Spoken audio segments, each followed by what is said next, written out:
code.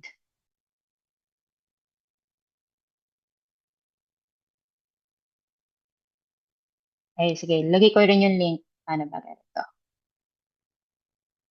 Para sa mga sanay mag-link.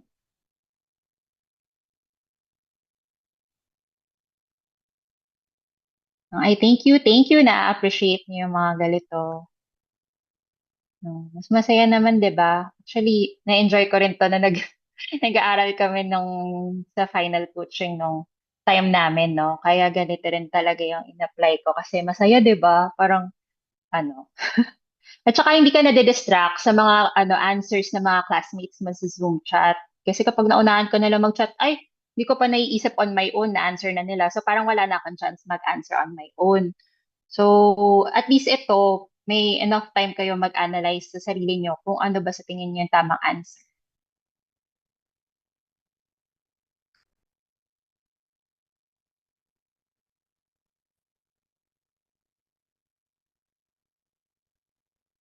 Okay. Kailan na kaya nakapasok? Hindi ko nakikita kung ilan na eh.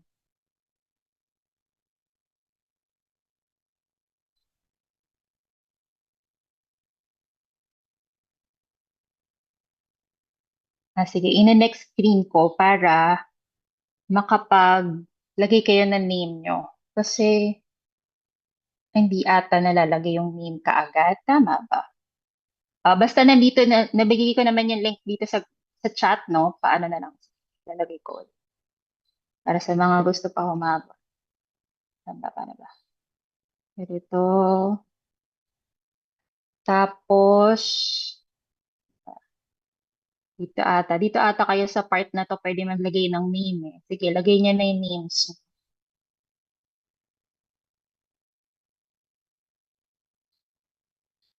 Ay, oh, gusto niyo CR break? O sige, pwede naman. CR break muna tayo. CR break. So, Coach Han, CR break daw.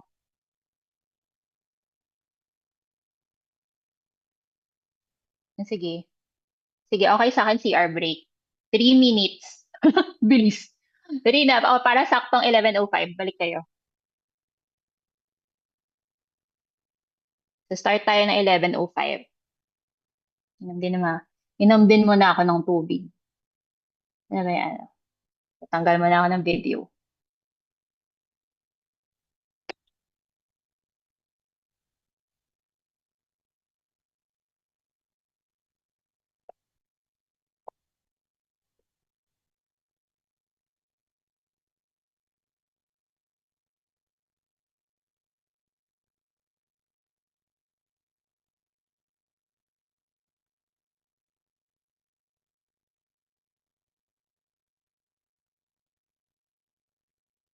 Eto, ay, narinig naman ako.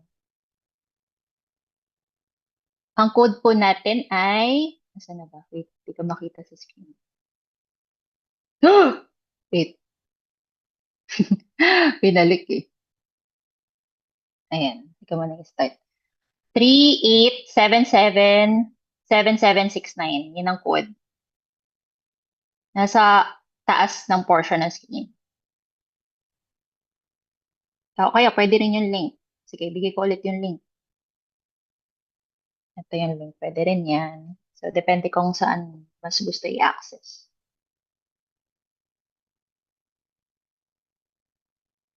11:05 start tayo. Balik-balik.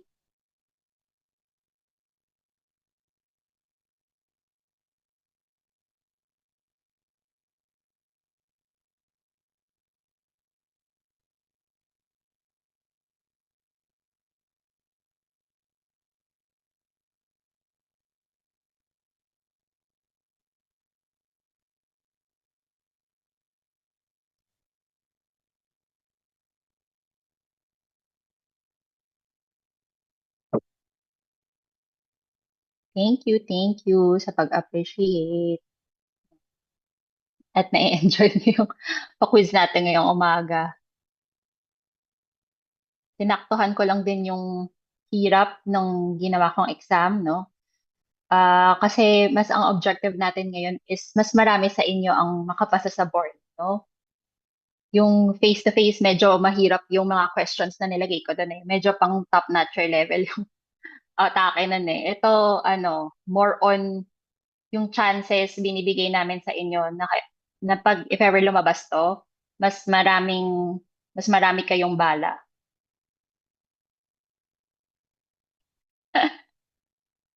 Okay, start na tayo. 11:05 na. Sana nandiyan na ang lahat, no? Question 1. An airport beside a single family area causes noise and risk, lowering home values. What value principle applies? No? So, ang mga principles of appraisal to. No? Nasa appraisal subject na pala tayo.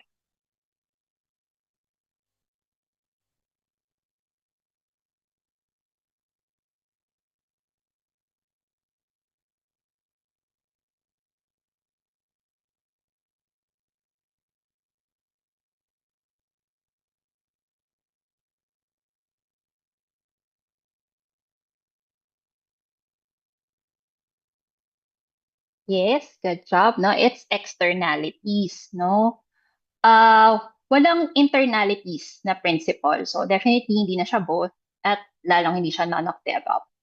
Okay? So, ganun lang siya, process of elimination. I-ano nyo na, kung hindi nyo kabisado na wala palang internalities, dapat ipasadahan nyo ulit yung mga principles of appraisals para alam nyo kung paano kayo magpa-process of elimination. Kasi hindi nyo magagamit yung process of elimination kung hindi nyo alam yung mga ganun.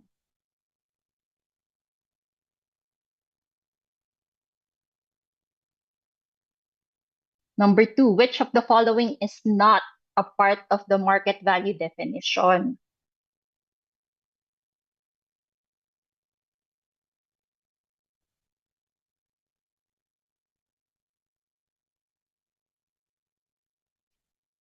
Not daw ha, not. So parang except to, except. Ay, ano ba? Basta not. Pinagugulo ko pa eh. Alin daw dyan ang hindi.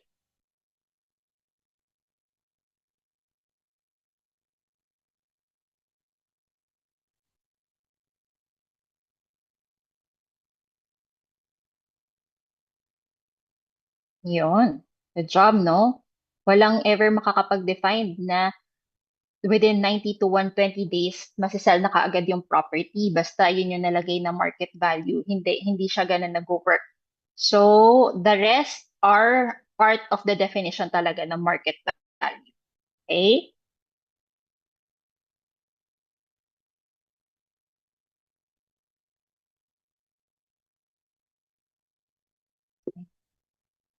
Number 3,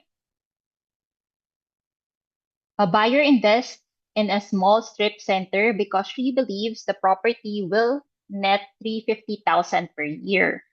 This is an example of anong kind ng principle yung maa-apply dito.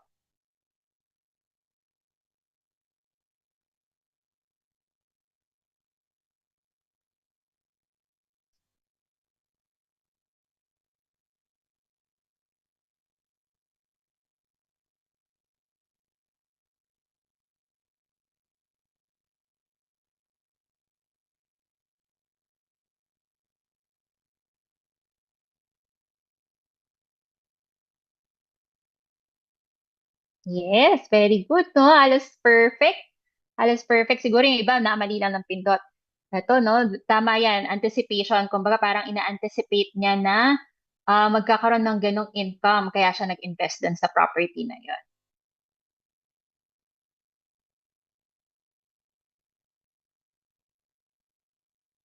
Number 4, the statement, property values are created and sustained when the characteristics of a property conform to the demand of its market, refers to what? Use value, contribution, conformity, or supply and demand analysis.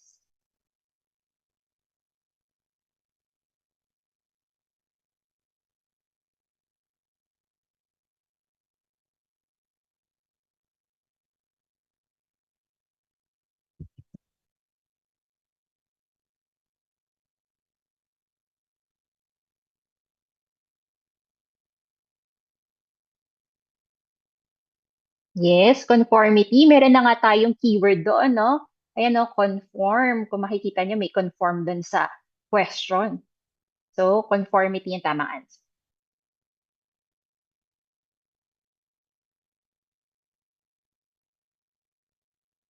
Number five, the value of a property will reach to its maximum level when the factor of production, such as land, labor, capital, coordination, or entrepreneurs.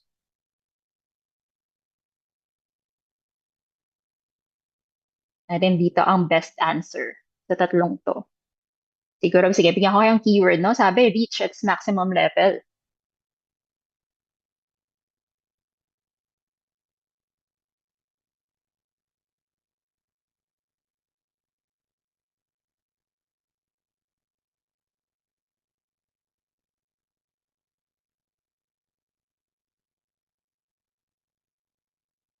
Hmm.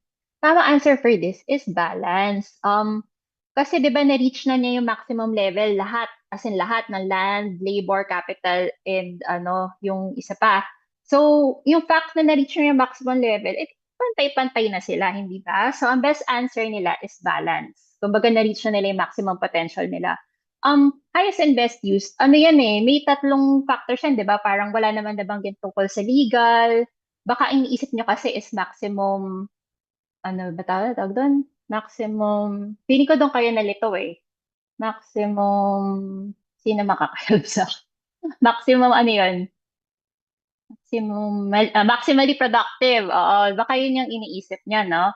So, hindi siya ganon. Basta, in relation to this, basta may land, labor, capital, and coordination, maximum level, balance yung i-answer natin. No? So, medyo naintindihan ko baka doon kayong part na lito. So, ito balance ang tamang answer for this. Yung fact na na-reach na nila lahat yung maximum, so nagpantay-pantay na sila.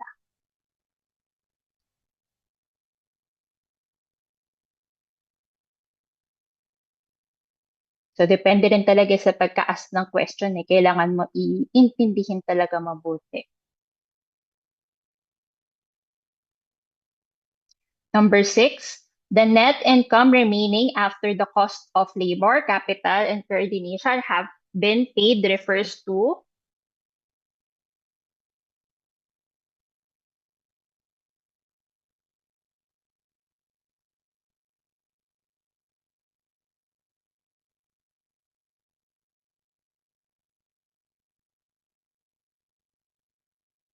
ito pa yung ano, another, na kapag nababanggit yung mga ito, yung labor, capital, and etc. Ito pa yung isang question sa principle na maa-apply siya. So, kung yung kanina, balance yung tamang answer. This one, ang tamang answer naman ay, yes, surplus productivity. Okay? So, very good. Halos tama lahat.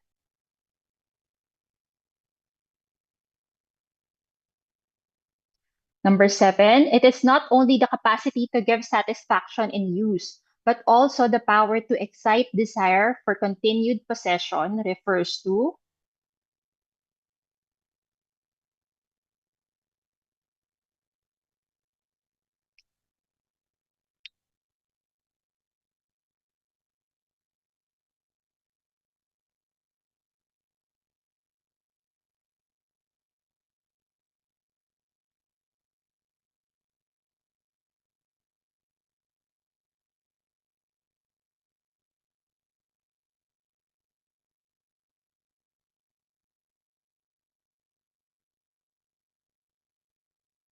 yun, utility. Very good, no? Keyword natin ay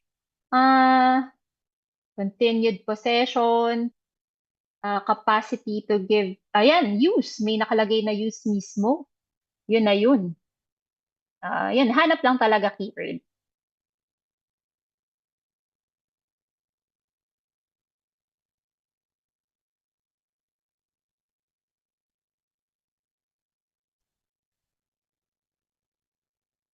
The factor where the value is increased if the supply is reduced by effective demand resulting in scarcity refers to,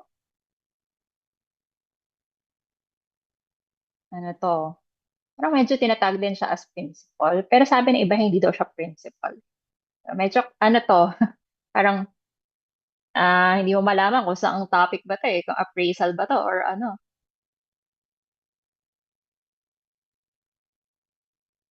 Pero ano siya, yung iba kasi ano siya, ginagawa siyang principal. So, sige, anong principal to?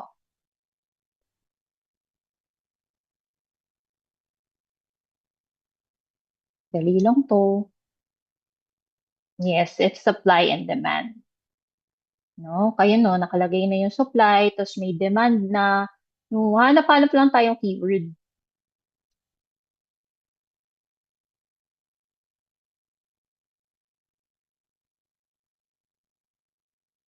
Refers to the most profitable and likely use of the property at the time of appraisal. Sige, tingnan ko kung mahanap niyo yung keyword.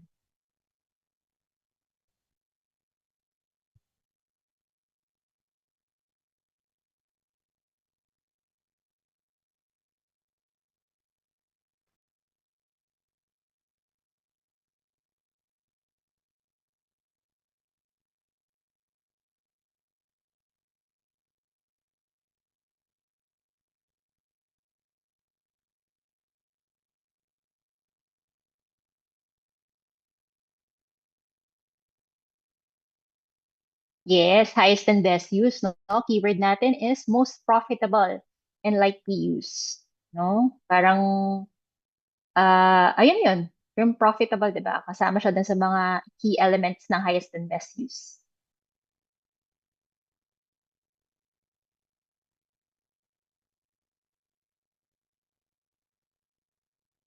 Number 10, it is the amount that may be recovered when the property will be retired or disposed at a future time.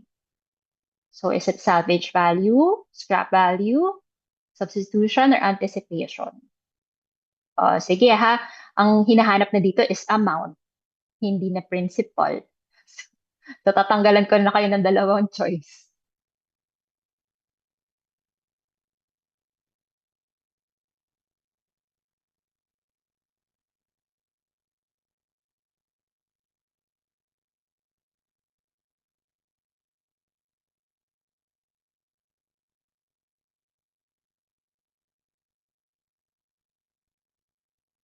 So, ang tamang answer for this is salvage value, no? Sige, para hindi kayo malito, ang keyword dito is retired and disposed lang naman kasi. So, yung fact na pwede pa siyang i-dispose or parang ni-retire lang siya, ibig sabihin hindi pa talaga yun yung end ng life, pinaka-end ng life nung isang property or item, no? Scrap value, ginagamit lang yon kapag yun na yung pinakadulong-dulo na talagang yung scrap na lang na parang chinap-chap mo na yun all, yung scrap na lang yung kinukuha mong value. Yung salvage value kasi parang ano lang siya, yun lang yung limit ng life niya na ginagamit for that certain, um, parang ano ba, halimbawa dun sa business na yon pero parang pwede mo pa siyang gamitin sa ibang bagay. Gets? Parang ganon. Ano kapag sinalvage ka, i-dispose ka. Ganun ba yan? Ganun ba yung magandang ano doon? Mag Ganun pala yung magandang keyword doon. Sabi ko na nga ba, may mas magandang keyword dito eh. So, ayun ha. Retired and disposed at a future time, salvage value po tayo. Ayun, ako, quiz deliver na pala. Sino kaya ang top natin? Wah, may Pilar Banaag na din. Grabe kayo ah. Fastest natin si Jay. Congrats. Nako, mga secretive ang mga top notchers natin ha. Puro mga initials lang ha. Congrats, Jay. Kayo po ang top natin for the first 10 items, no? Meron pang mga next. Pwede pang humabol yung iba. Uy, baka ikaw naman talaga yan. Next, next. Number 11, the highest property value is set by the cost of a similar, equally desirable replacement. What principle is this? Balik daw tayo sa principle.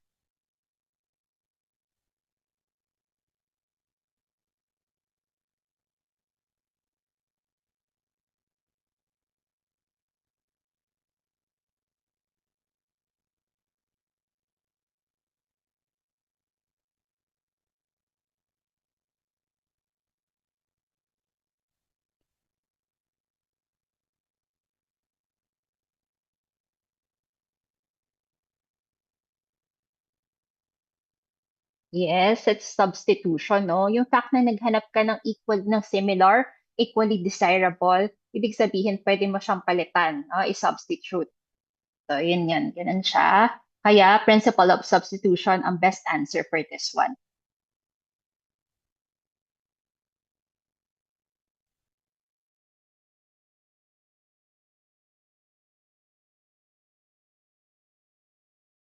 For developers' profit is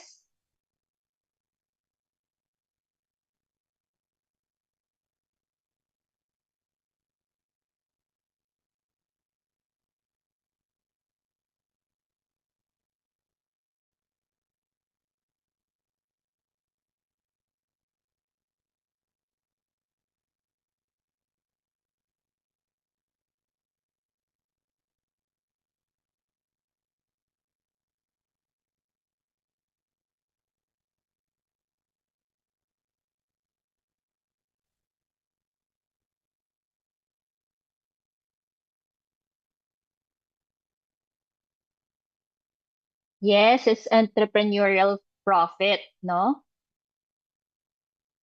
Ah, teka lang, may tumatawag sa akin, i-off ko lang. Okay, so entrepreneurial profit ang tamang answer for this one.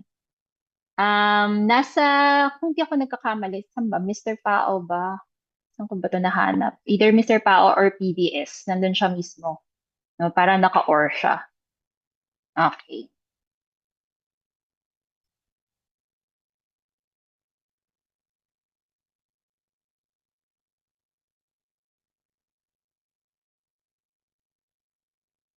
So the cost of improvements identical in design and material to those of the subject property is called the subject's what? Keyword natin is identical in design and material.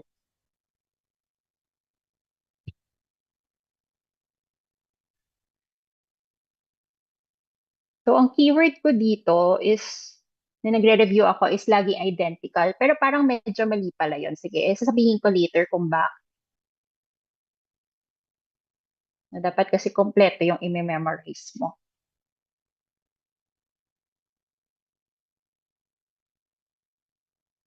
So, ang tamang answer for this is reproduction cost, no? Yung fact na identical yung design niya at material, ibig sabihin talagang ni-reproduce mo lang, kung property man yan, talagang ni-reproduce mo lang yung exact property na yun. Kasi same na same, design and material. Pero may isang question na medyo nakakalito kasi paminsan ginagamit niya yung term na identical.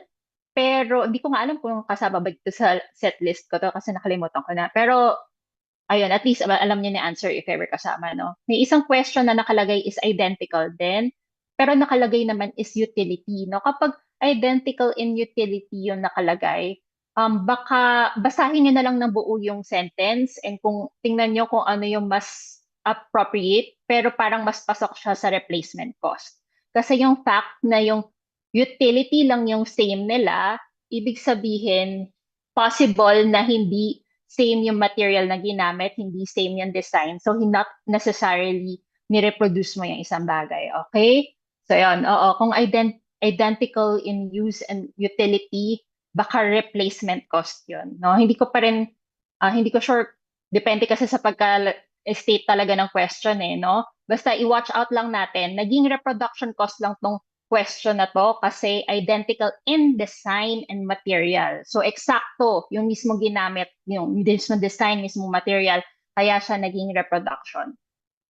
Oo, yes.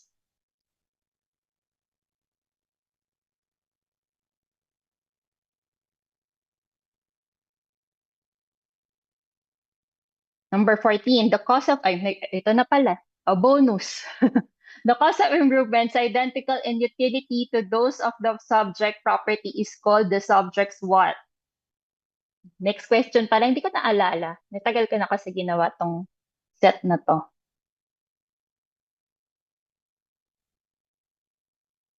So, ayun, pinagsunod ko siya siguro, yun nga, para ma-stress yung point na yun.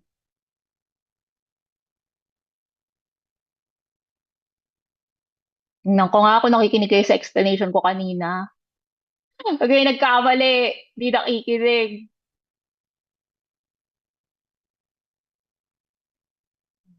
Yun ang, ayun, oo. Ayun, may nagkamali pa rin reproduction. Replacement cost na tayo dito kasi not necessarily same siya ng design and ng material, no? So, hindi mo talaga masasabi na nire-reproduce mo yung isang bagay kung utility lang yung identical nila. So, para kang nagpagawa ng bahay na sinabing para to, pang office to, ganon. Pero iba yung itsura. O paano mo masasabing reproduction siya, di ba? Same function lang kasi yung naging similar. So, ayun, watch out na lang. Yun din yung ano ko eh, parang medyo late ko na na-realize na nagre-review ako ng for real ex ko. Na parang, oo nga, no, laging naging keyword ko is identical. Mali pala yon for reproduction. Dapat kumpleto. Hahanapin mo yung pinaka-exact phrase, no? Kung tama ba, talaga bang yung design and material ba yung naging identical niya? Pag yon, dun lang papasok yung reproduction cost.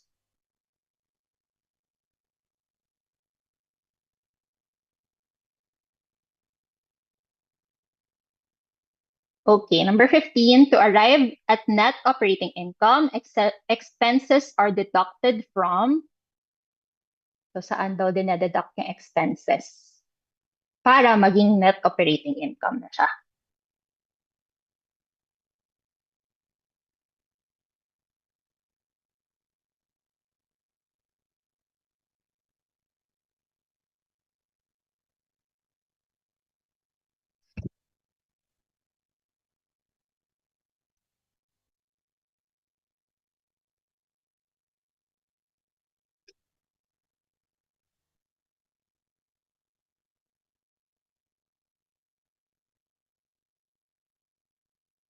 Yes, no, it's effective gross income, no? Una sa lahat, walang projected gross income. 'Di ba ano 'yan? Potential, tama ba? Potential gross income.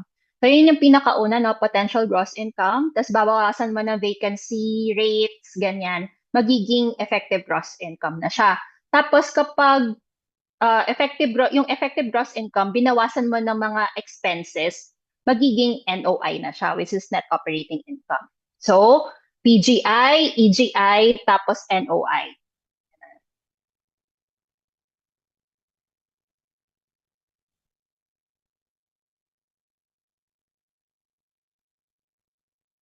Number 16, the valuation technique in which land and building are valued separately is.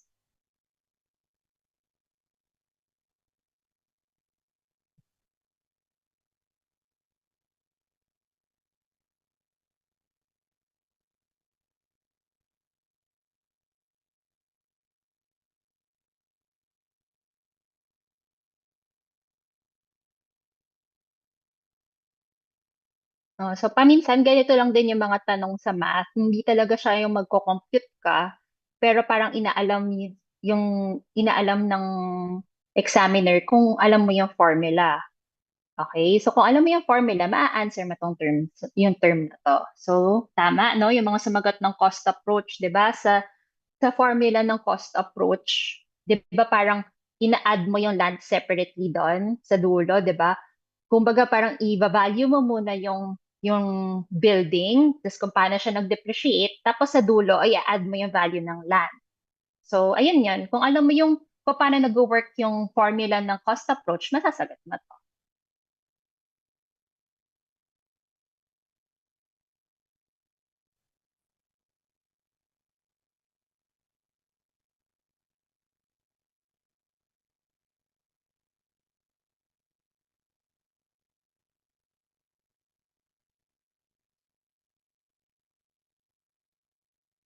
Number 17, a bad floor plan will generally be classified as what? So sabi dito ni John R.J., no, tama ang sinabi niya, no, kapag reproduction, same lahat, same utility, same design. Pag replacement, same utility lang, but possibly ibang design. No? Since yung question natin kanina, medyo undefined, no, kung same ba yung design or what. So let's assume, so parang iti-take lang natin yung question as is, no? Ang magiging best answer lang doon is yung replacement. Kasi walang totally nasabi kung anong nangyari dun sa design. Pero tama yung ganitong analysis. Okay, so for this one, number 17, functional obsolescence ang correct answer, no? dapat wala na nalilito dito, no? Physical deterioration, more on sa wear and tear to ng bahay. Yung functional obsolescence, ito yung parang hindi na applicable yung design nung property. Parang anything about sa loob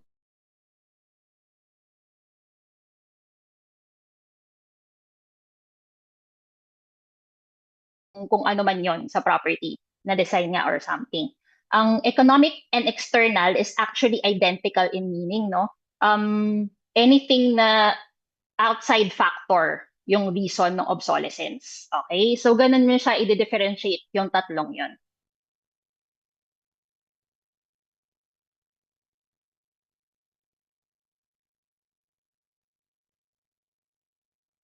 Okay? The period over which property may be profitably used is, parang kasama to sa mga ano niya pre-board niya dapat ma-answer to.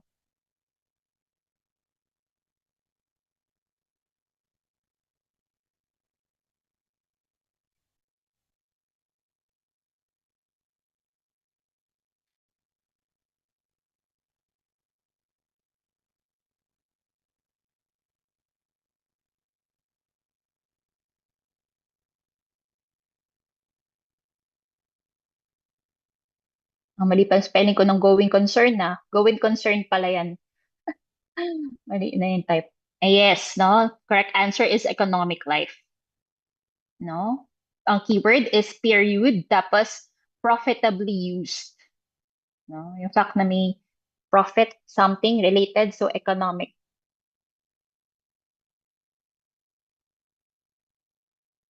Anong difference ng useful life sa economic life? Yung economic is may profitably, yung useful life is more on sa gamit lang talaga, no? Yung kanina, ang sagot po ba ay functional? Oo, functional. Functional obsolescence yung answer kanina. Number 19, loss in value of property because of the buyer's desire or because of the presence of fixtures which are no longer desirable.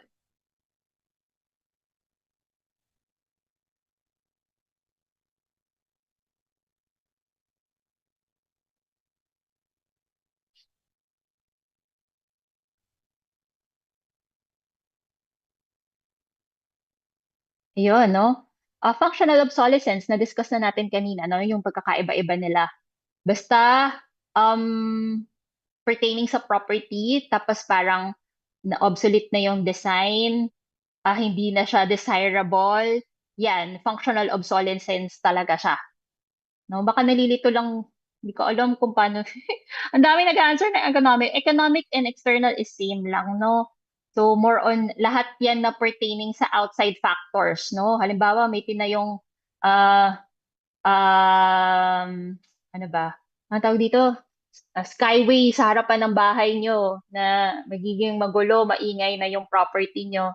Ganon.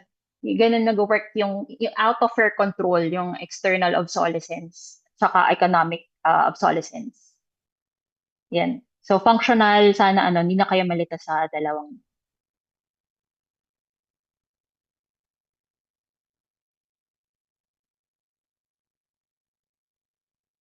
Number 20, the selling price of real estate is usually based on what? On its what pala? Usually based on what?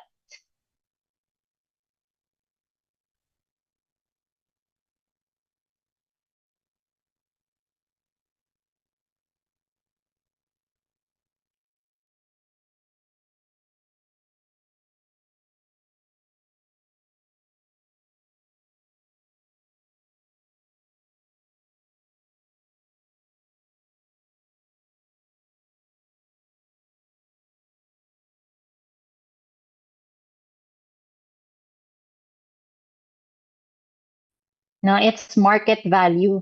Tama. Okay, marami naman naka-answer. So, good job. At least na-realize nyo, no? Kala ko malilito kasi exchange value eh. Exchange value, kapag yun na mismo yung nabenta na mismo, tapos na, past tense na. Ito kasi is usually parang future yung atake ng question, di ba? So, based on market value. Kaya nga nagpapa-apply sa appraiser, diba? Tapos ang hinahanap ng appraiser is market value. Kaya ganun yun. Okay. Changes ba? Tingnan natin. Oh, bumalik si Amelia Binag. Oh, congrats, no? Si C pa rin ang ating, tama, no? Hindi na bago. Si C pa rin ang ating top scorer for the first 20 items. May next pa atay. Alam ko 40 to eh. So, tingnan natin kung mababago along the way. Congrats sa mga napapasama sa top 10, ah. At least nagigauge nyo na lang yung ano nyo, sarili nyo. Sana nagkaroon kayo ng confidence sa quiz na to. Number 21, adding more production inputs boosts income up to a point after which extra inputs reduce net income. What principle is this?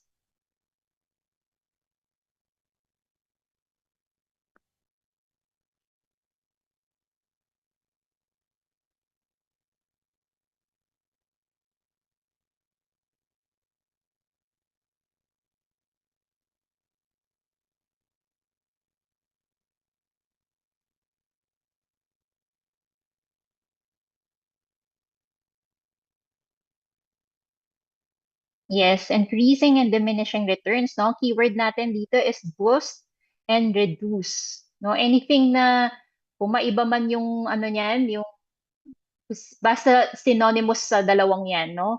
Kasi kahit ano, ayun, no, same lang, increasing and diminishing. Yun yung pinaka-ibig sabihin nun, di ba? So, ganon.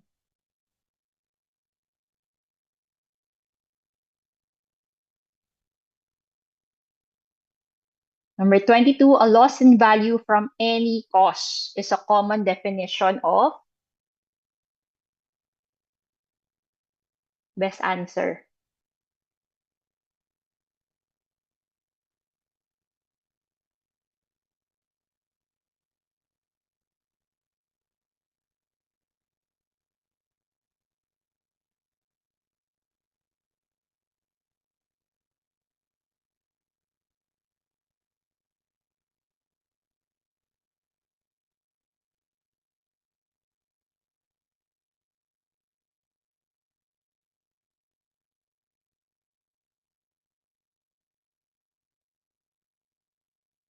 Yes, depreciation ang tamang term for this one, no? Basta any causes or basta pag binanggit dun sa question yung tatlo na parang kind of obsolescence, basta kasama yung tatlong yun, either obsolescence or depreciation yung sagot, no? Depende na lang kung, hindi naman ata, tama ba? Parang hindi naman sila na nagsasabay. Kung magsabay man sila, baka obsolescence yung pipiliin.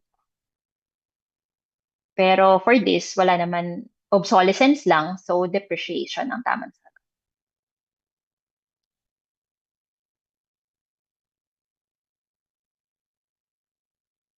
An appraisal principle which holds that the value of property tends to be enhanced by association with superior properties is, oh, keyword natin, enhance, tends to be enhanced with superior properties.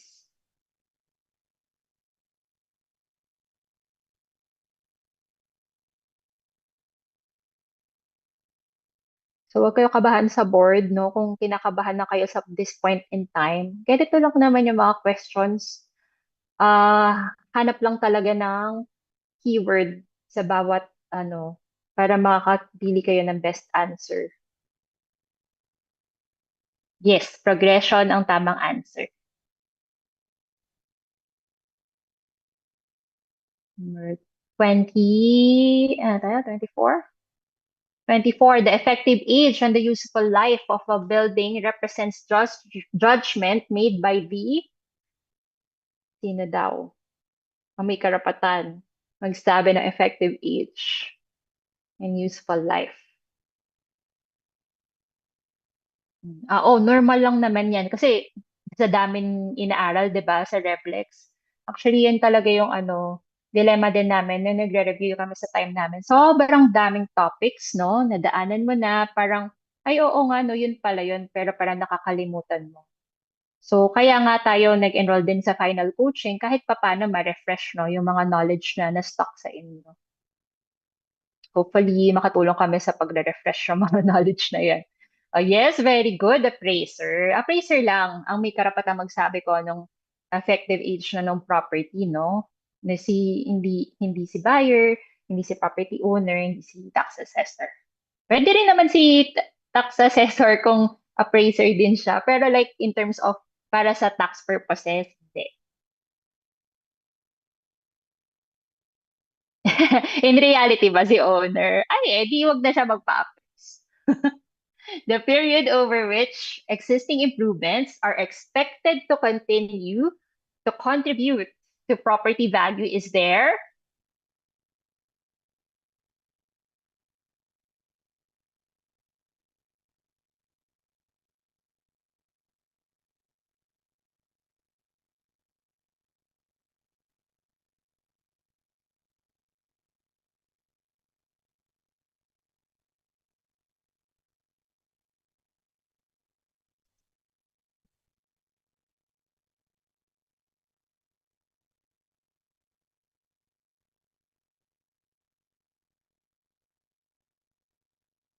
Okay, best answer natin ay remaining economic life, no? Ang keyword kasi natin is expected to continue. It's as if yung remaining yung hinahanap, no?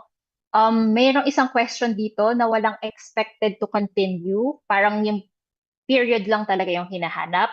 And wala sa, kung nasa choices ba yung remaining economic life, hindi ko maalala. Pero if ever nasa choices sila parehas, economic life yung i-answer ko doon. Basta walang any indication na yung remaining or yung uh, remaining or itong keywords na to na expected to continue, no? Basta wala yan, um, yung economic life lang yung i-answer ko. Kasi by Mr. Pao and TVS, yun yung mas correct na answer. Kaya yun yung answer ko, economic life. Pero kapag may parang balance yung balance, yung remaining yung hinahanap, dun lang papasok sa answer nyo si remaining economic life. So, watch out nyo maigi yung keywords, okay? Ay, nakaka-pressure ba yung time? Nako, kailangan mo na masana eh. Ganito lang talaga sa board exam, ganun kabilis. 40 seconds to 1 minute ang advisable time to answer each question. Para may time ka maglipat ng answer, mag-review ng answers mo pa, ganun. So, ito lang talaga sa actual board exam. No? Number 26, and the cost approach. Blank is deducted after estimating the cost to reproduce an existing structure.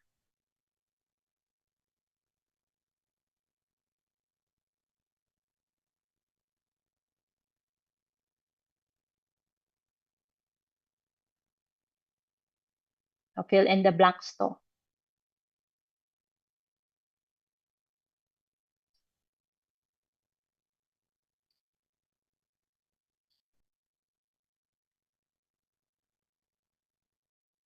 Oo, depreciation.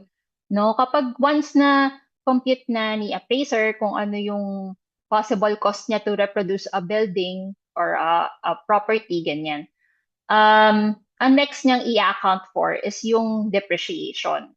No? So, yun yung next niyang ibabawas. Diba? Kung maalala niyo yung formula, ganun siya nag-work, no? Parang may depreciation ka na tinatanggal kasi gusto mo malaman yung value ngayon ng property after na nung depreciation. Hindi natin binabawas yung land cost sa ina-add nga natin yun sa cost eh.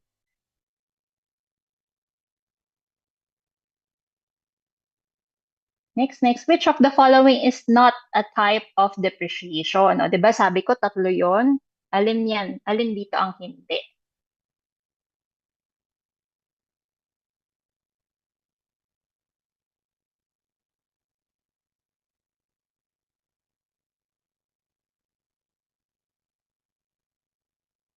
Yes, very good. Nabibilis yung pag-answer, ah.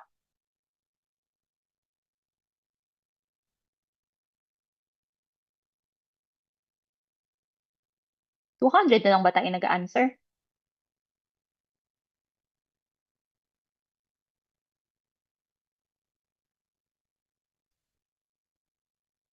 Okay. Correct answer is entrepreneurial, Diyos. Yung iba na mali lang siguro ng pindot yan. Okay, very good, no? Na-answer nyo to.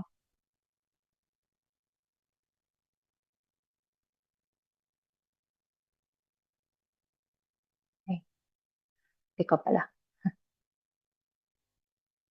Number 28, gross income multipliers are generally considered part of what?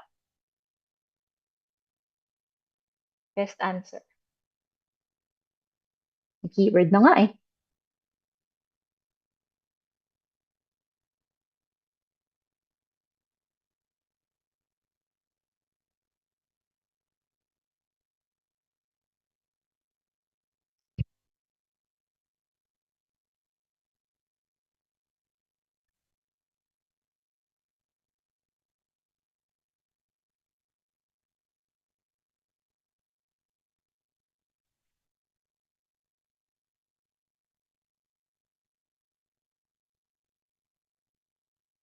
Yes, income capitalization approach.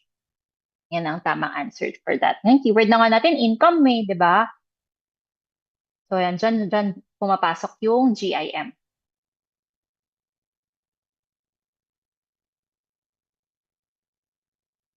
Number 29, the last step in the appraisal report is to, kung naaalala niyo yung parang drawing ng appraisal process, no? Parang may table ba? Hindi table eh. Basta parang illustration kung ano yung mga inclusive sa appraisal report, ano daw yung last step. Last pa siya. Parang hindi. Pero dito sa choices na to, alin yung best answer?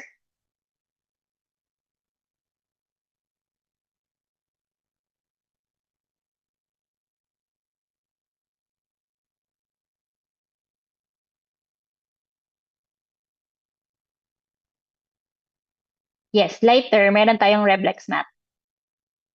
Reconcile data ang tamang sagot, no? Write the report, nauuna na yung write na yan. Nagsa-start na yung pag-write mo ng report kahit bago ka pa mag-reconcile. So, paano ba? Kumbaga sinisimula mo na siya unti-unti. Tapos sa dulo, saka mo na i-reconcile yung data.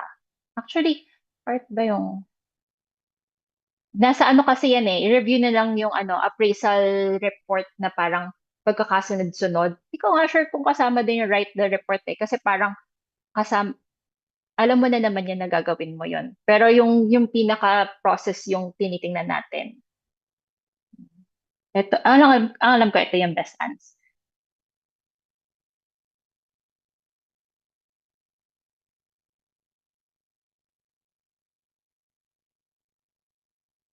The most comprehensive type of appraisal report is, okay, madali lang to.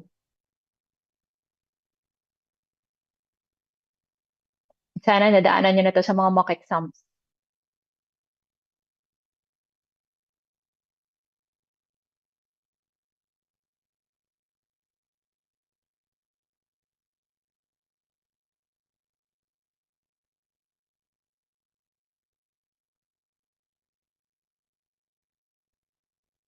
Mga mag-extend tayo ng time.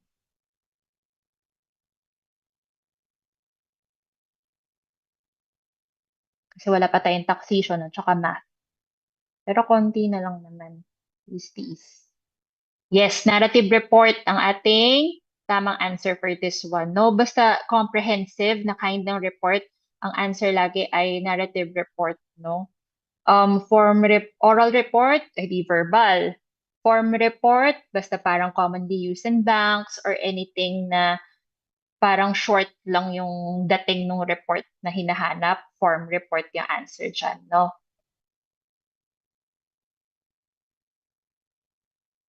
Okay. Karoon ba ng changes? Ay, gusto ko yung, yung pag law of attraction, magiging reb ako. Alam, kasama na rin si Rafael Fajardo. Iba kayo? Gagaling. Congrats, Stacey. Siya pa rin ang ating top, no? Ang bilis niya siguro mag-answer.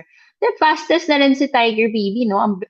Nagtumaas siya ng, ng ano, ranking. Very good. Ang gagaling.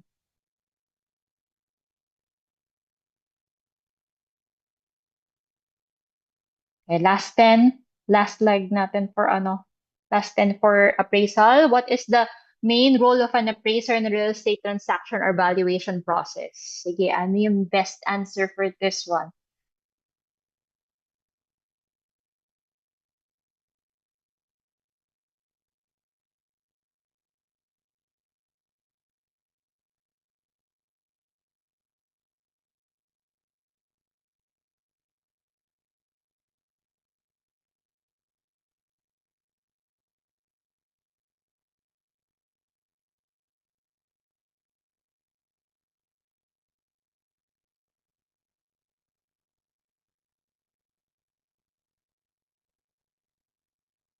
Yes, no, estimates value. Hindi price kasi later may mga questions ako about it, no? Iba ang definition ng price sa value at saka sa cost, no? Mamaya madadaanan man natin kung ano. Pero kapag tungkol sa appraiser, estimate lang ang ginagawa namin. Hindi kami nagde-determine ng exact value, laging estimate, no? Estimate of an opinion of value, ganun. Ganun yung definition ng appraisal.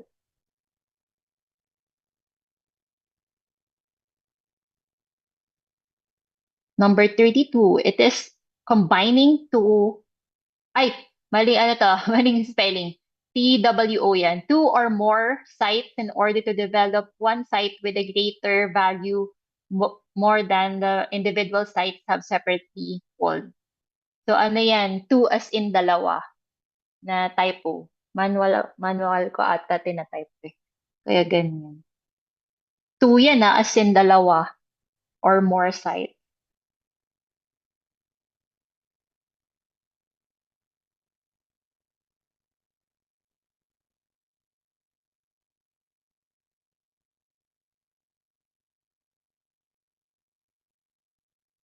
Yes, correct answer is plottage value, no? Basta pag pinagsama-sama, halimbawa, plot of land, no? Pinagsama ang dalawa, mas malaki ang value nila kaysa sa magkahiwalay sila.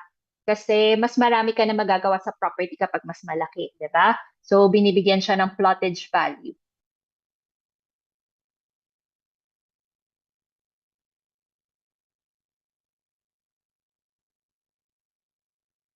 Number 33, the most detailed, complex, costly, and time-consuming method of cost estimation is the,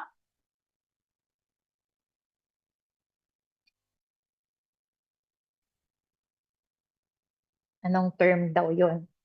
Yung detailed, most detailed, complex, and costly.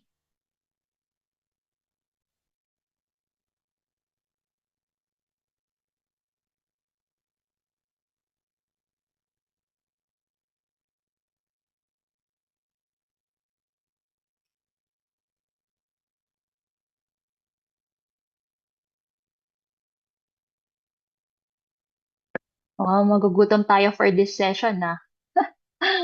Okay, our 33 answer is quantity survey. Yan. May iba't ibang kinds ng ano, cost. Parang cost, ano ba yan? Nakalimutan ko yung term. Pero yan, may quantity survey, unit in place, at saka comparative unit, may index din, no? So, quantity survey, basta detailed, complex, and costly. As in, nakadetalye yan. Ilan yung ano, ginamit mo na semento, ganon, no? Ilang, ah, basta lahat ng ginagamit sa ano, sa construction, nakadetalye yan. Ilang sako, tas anong presyo, ganon. Ganon yung quantity survey method.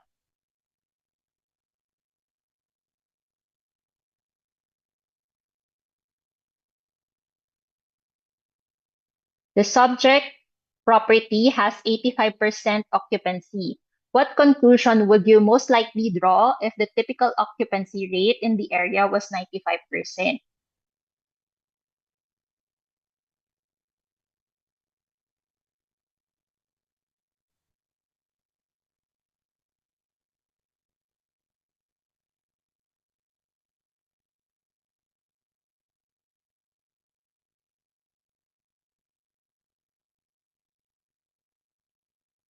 Oh, from 95% daw, naging 85% yung subject property mo. Ano ibig sabihin nun?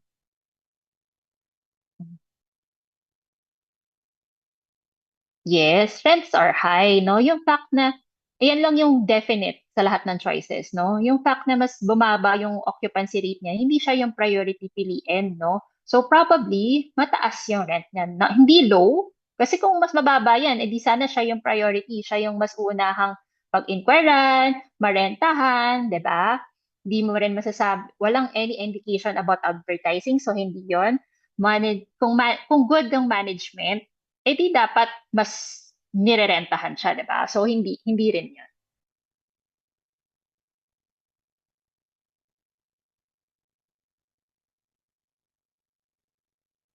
Number 35, an allowance of vacancy and collection loss is estimated as a percentage of what?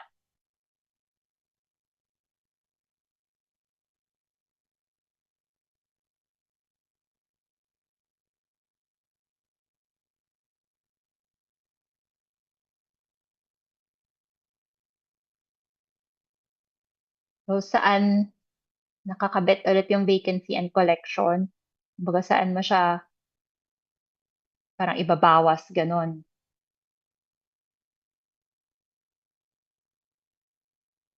Yan, sabi ko kanina, di ba, yung pagkakasunod-sunod nila, alin dito?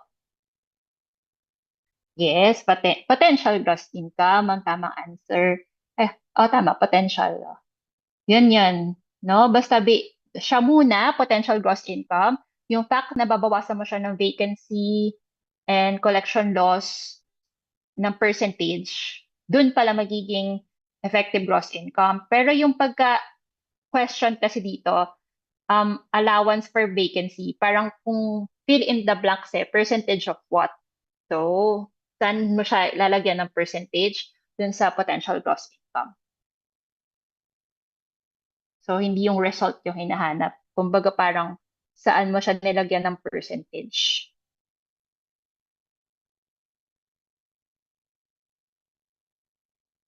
Okay, the basic formula of property valuation via income capitalization is, ah, dapat alam na ang formula nito, pakasimpleng formula, BIR formula. Ay, sinabi ko. Edi tatlo na lang pagpipilian nyo, alin dyan. Iba pala yung isang ano na choice.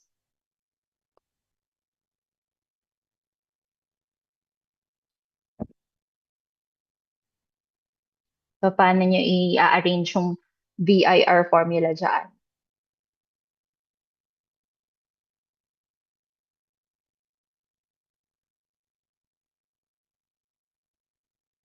Yes, very good. It's actually value is equals to income over rate, no capitalization rate. So selling price or value, market value, yung pala, mas tamang term yung market value.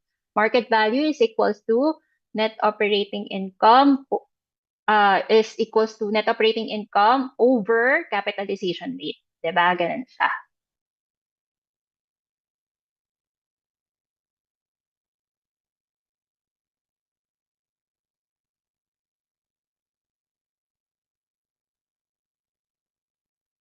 Ay, dito na next.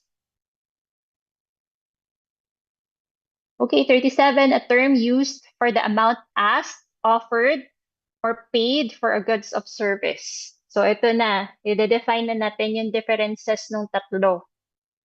So paano ba nag, ano bang pagkakaiba-iba ng tatlong yun, no? Amount asked, offered, or paid for a good or service.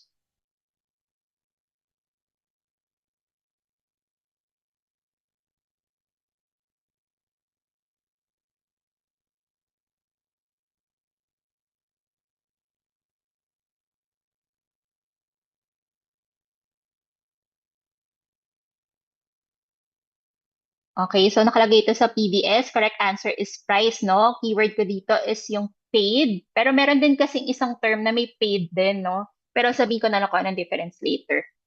Dito, parang sa Tagalog kasi ang price, yun na yung final, yung tapos na, yung kung magkano na yun na pagkasundaan yung presyo. Okay? So mamaya i-discuss natin yung iba, kung ano naman sila.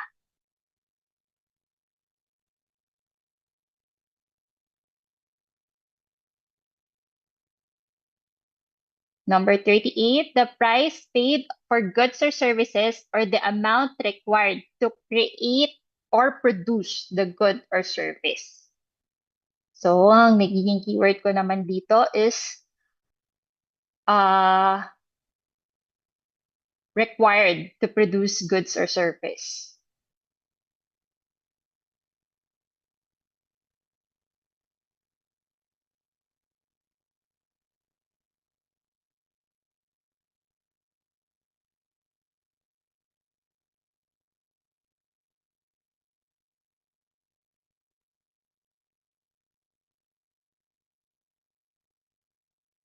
Correct answer for this is tama, no? Cost, no? Basta, yan yung price kung magkano yung pagpapagawa. Okay? So, required to produce the goods or service. So, yan, no? Sabi ko nga sa inyo, may paid din kasi dito. Pero basta kasama tong other phrase na to, no? Na patungkol sa paggawa, no? Para ma-produce, cost yon.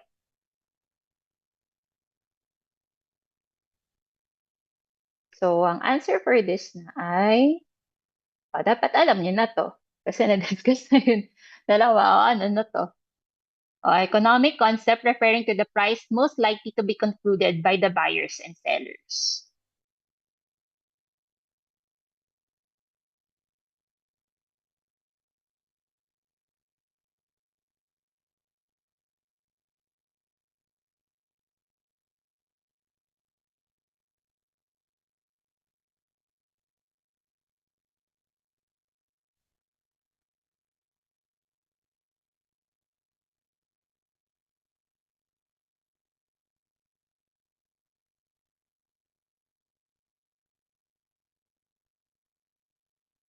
Okay, no? Value.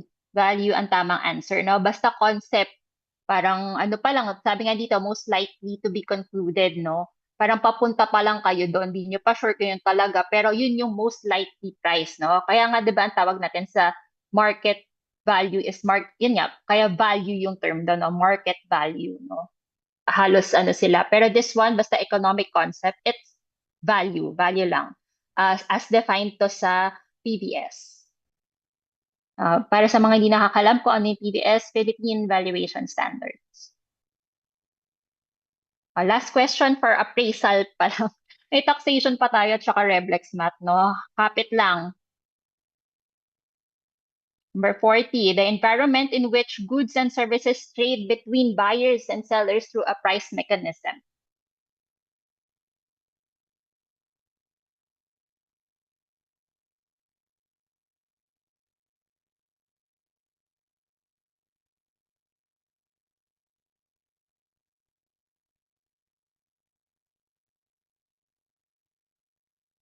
De, kaya mo yan. Magtataksan mat tayo bago mag-lunch. Kaya mo yan, Jeremy. De, pero madali lang yan nilagay kong math. Mabait ako for today's session. Yes, no, ang sagot dito is market. Okay. Tingnan na natin kung sino ang ating top scorer for appraisal. Nabago ba? Ay, hindi na ba?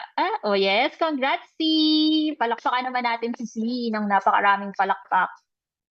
Ako lang pa. Palakpak. Congratulations, no? Sana, kung hindi ka man namin makilala ngayon, kung hindi, magpapakilala ka ba sa chat?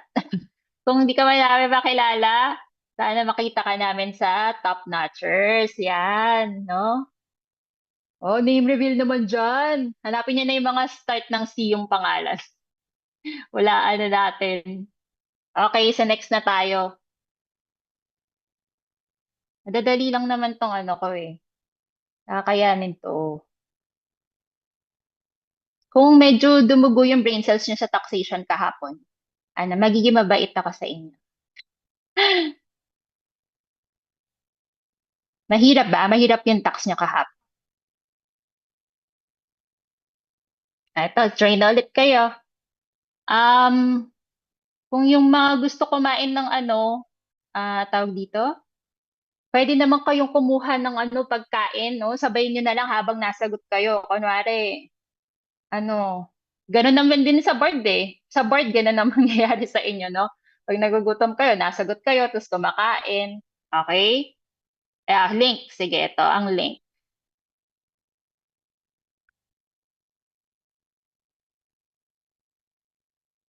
Wala nang lunch. Tuloy-tuloy na to. Ano tayo? Working lunch.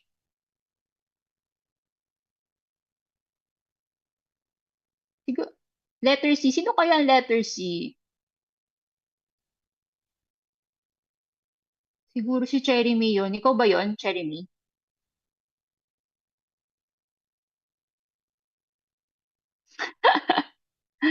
Kayang-kaya niyo yung math mamaya. Promise. Baka nga hindi kayo gumamit ng scratch paper eh. Diretso kalki lang.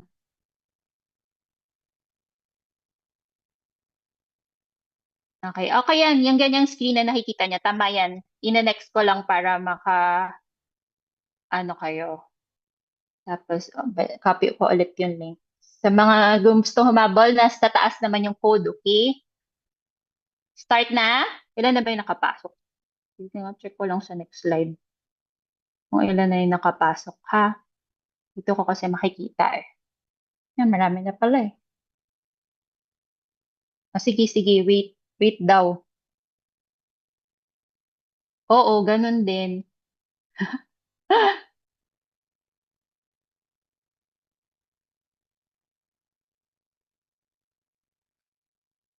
Madugong Monday para sa inyong lahat. Nagsabay pa kami ni Coach Gian. Pero madali lang naman yung questions ko, di ba? Na-enjoy nyo nga eh, sabi nyo nga eh. Ano to, curated para mas mapagtibay yung mga knowledge na alam nyo. Tapos most like, so hopefully, no, kapag may lumabas sa board, ito yung mga most likely questions.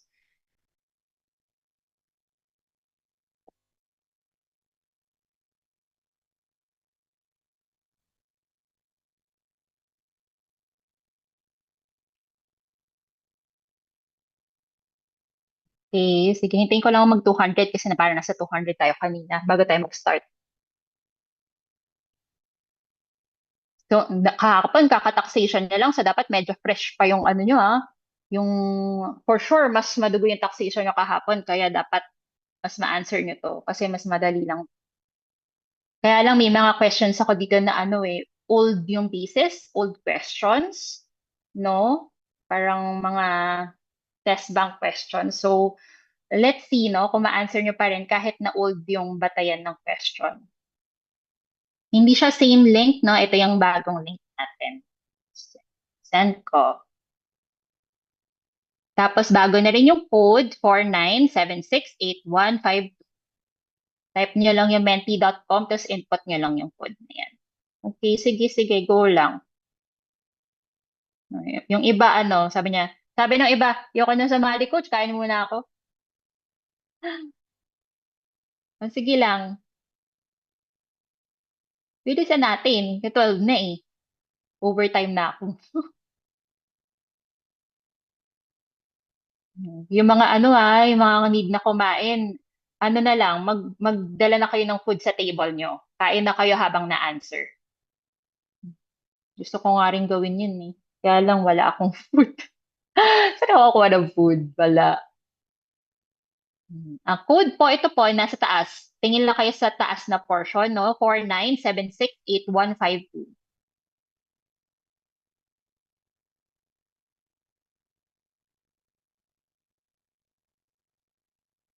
Okay, abot naman tayo sana 200. Kaya ba? O mag-aim na ba tayo sa ano? Anong oras na ba? O sa 12:10, start na tayo ng 12:10. O hindi na nagalaw yung ano 190 eh.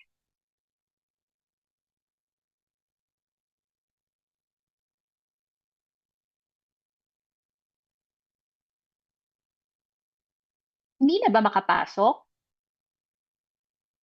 O sige, start na tayo, no? Okay, start na po para gumulong na tayo. May math ba tayo mamaya? Which price of a house and lot package sold by a dealer is subject to VAT? Tapos, ito lang yung choices.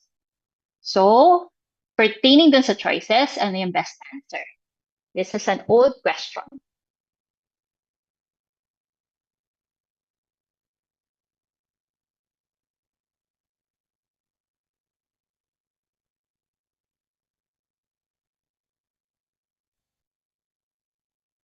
Ang hirap pala, no? Dapat pala nilagay ko kung what year. Kaya lang galito lang kasi talaga yung question mismo. Eh.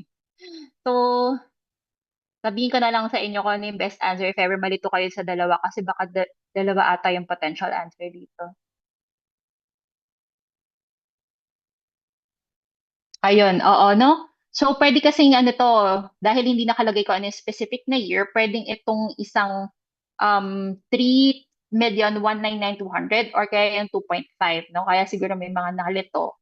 Pero for this one, ang best answer is 3,199,200. So, since wala yung 3.6, ang magiging best answer natin is, and wala yung year, so yung next highest, which is yung 3,199,200. Okay? Ganun siya. Ano, ayun, nasabi ko na pala. So, 3.6 yung sa ngayon. Okay? Sabi ko na eh. Tatanong ko dapat yun. Oo. Oo, pero meron din kasing nagkaroon ng panahon na 2.5 din yung house and lot dati. No? So, kaya pwede rin siya maging answer. No? Hindi ko, anong year ba yun? 2012 ba? Basta parang ganoon. Oo, basta may year na applicable din yung 2,000, 2,500,000. Okay. Next tayo. Ito. Parang natanong to sa amin. Rate of VAT beginning February 1, 2006. Itong exact na to, question na yan, natanong yan. Hindi ko alam, kasi alam ko yung mga bago. Galing, di ba? Ang galing sa board. Yun ang mga question. So yes, no? Ang correct answer is 12% na. Yung nasa blue notes nyo, ang nakalagay kasi doon, parang 2012 nag-commence yung um, parang naging 12%, tapos biglang nag-iba yung range ng ano, parang naging 3,199 ba? Parang ganyan. Basta nabago yung house and lot doon. 2012, doon nabago yung range. Pero yung percentage, kung kailan siya nabago, from 10% to 12% is actually on 2006, no? So pakitandaan na lang, no? Ang reference natin dito ay ang RMC 7 2006, no? Doon na BIR RMC number 7 2006. So yun. So naging effective February 1, 2006 mismo, doon nagtook effect yung from 10% to 12%. So the correct answer for this is 12%.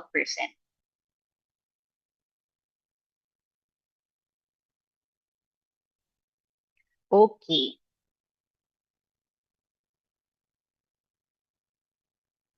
Number 3, no, deadline to use proceeds for new principal residence to exempt capital gains tax is when?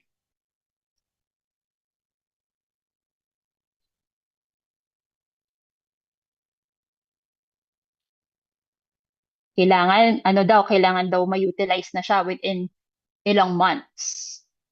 O very easy to dapat sa inyo. Natanong ba to kahapon?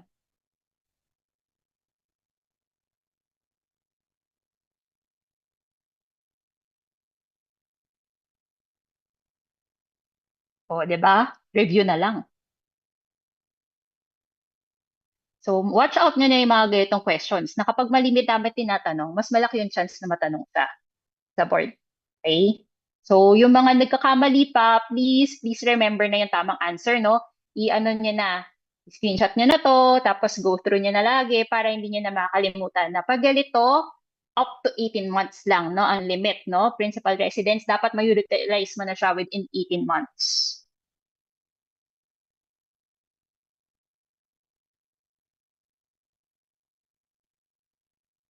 Number 4, house and lot used for residential dwelling when it was used is classified as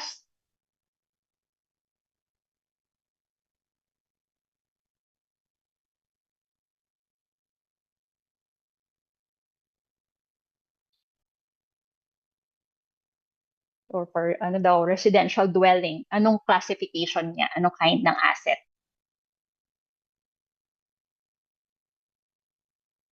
Medyo marami ding ganitong tanong, no? Yung pag kailangan mo ma-define kung ano ba siya, kung anong kind ng asset siya. Kaya medyo sunod-sunod ata yung ganito kong questions. Yes, capital asset po ang tama dito, no? Residential dwelling nga eh, no? So ano ba, 'di ba capital gains tax natin is for capital asset? Ang mga capital gains tax, yun yung parang hindi pang business, 'di ba? Doon pumapasok yung ganong concept, no? So wag natin kakalimutan na residential dwelling, capital asset siya.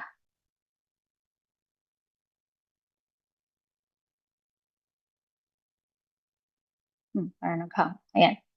Lot and building used as office when it was sold is classified as, oh, 'di ba? Sunod-sunod. Kasi gusto ko maunawahan niyo yung difference ng dalawa. Very easy lang tong tanong na to, so dapat di kayo magkakamali. Yung mga ganitong i-analyze mo kung ano yung classification nila. So this time naman daw office, o anong kind ng asset yun?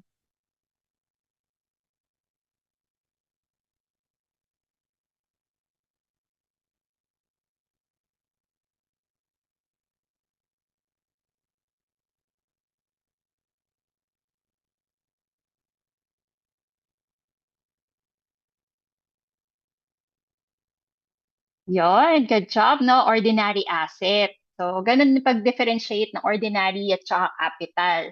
Tapos, may isa pa ata akong question. Ganyan. Next na baka agad yun. Tingnan natin kung yun yung next. Ito. House and lot and condominium for sale by a real estate dealer are classified as, ano sa tingin nyo, kind ng asset siya?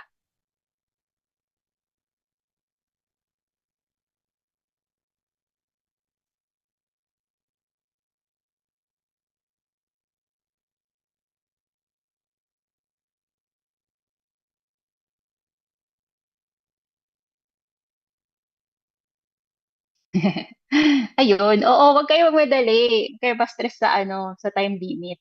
Hayaan nyo na yung mga top scorer. Basta importante matama yung click nyo. Kasi malalaman nyo sa sarili niya, tama yun na.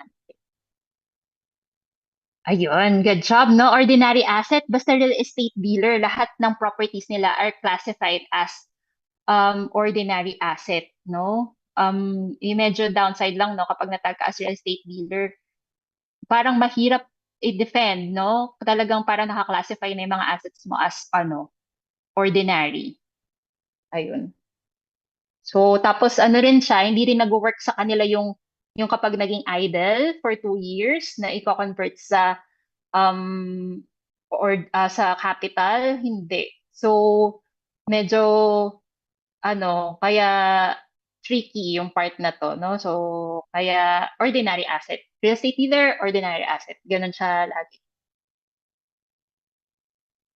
Hindi, tayo as brokers, hindi tayo real estate, hindi tayo engaged in real estate business as it is, no? Kasama dun sa ano na yon, concept na yon is yung mga dealers, developers, ganun. Tayo para more on provider lang ng service. Number 7, which of the following documents will have to be executed in availing of the exemption yan na? Galing ko mag-type. Exemption from capital gains tax on the sale of your principal residence. So, ano daw yung document na yon na hinahanap muna?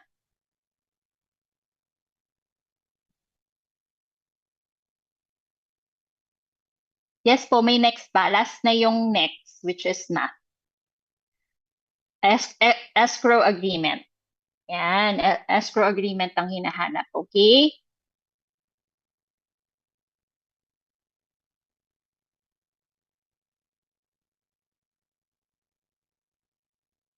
Wala akong number. A sale of real estate with more than blank BP shall be considered like a cash sale, which requires full payment of the blank before the sale can be registered. So, ilan daw percent no? Parang makakonsider na daw siya as cash sale. Pag lumagpas na siya ng ganong percentage. Sige, sige, habol ko na lang sa next. Pero note mo pa rin yung mga answers mo dito. Pwede ka naman mag-answer sa paper lang, ganun.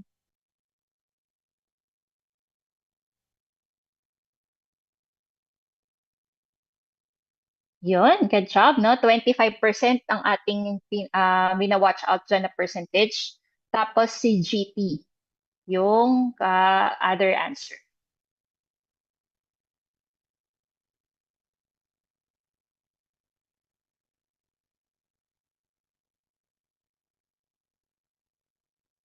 Number 9, no? What is the rate to be applied for the DST of the gross selling price or zonal value plus value of any house or building in the lot?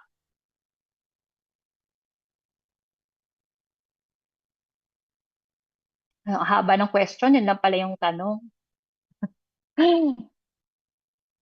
Pwedeng pinutol na lang dun sa unang part eh.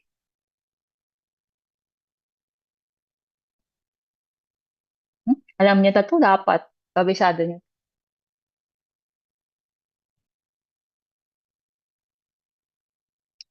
Bagal mag-answer ng iba.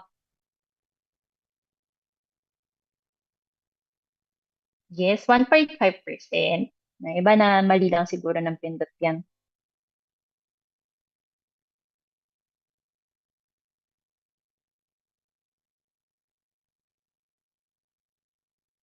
Okay, number 10, the sale and transfer of title from real estate dealer to a buyer of a house and lot at 2 million is subject to the following taxes except.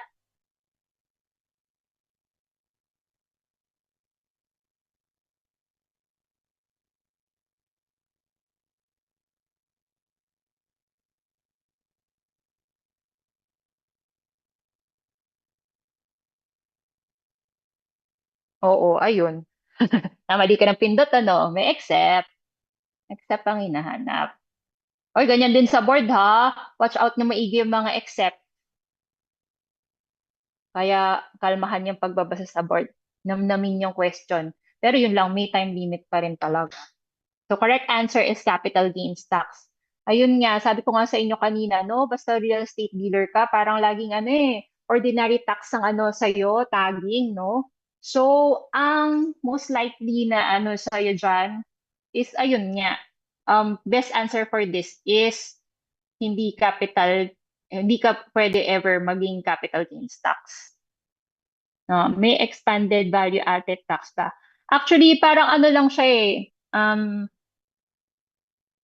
mas tama yung term na value added tax, no?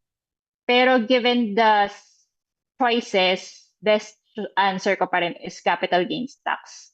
No, meron expanded value added tax. Ano ba 'yon? Anong difference nun? Yun ba yung ano ba 'yon? Ano yung expanded? Ano, yun na ba yung dahil sa naging 12% siya? Hindi ko kasi kabisado eh. Pero meron term na expanded. Mas familiar lang tayo talaga sa term na value added tax. Okay, next. Ay, ano na pala. Tingnan natin kung sino ang highest naman natin for taxation. Iba-iba din talaga kayo ng forte eh, naiiba-iba. Unless isang tao lang pala yun na nag-iiba-iba lang siya ng pangalan. Okay, congratulations! Ano ba to? BU? BU ba yan? Congratulations, siya ang ating fastest and highest scorer for for this session, no? Pero first 10 items pa lang yan, pwede pa mabago. Yan natin. Mamaya si ano naman, si Tan naman. Which of the following properties, if sold, will not be subject to value-added tax? Sige.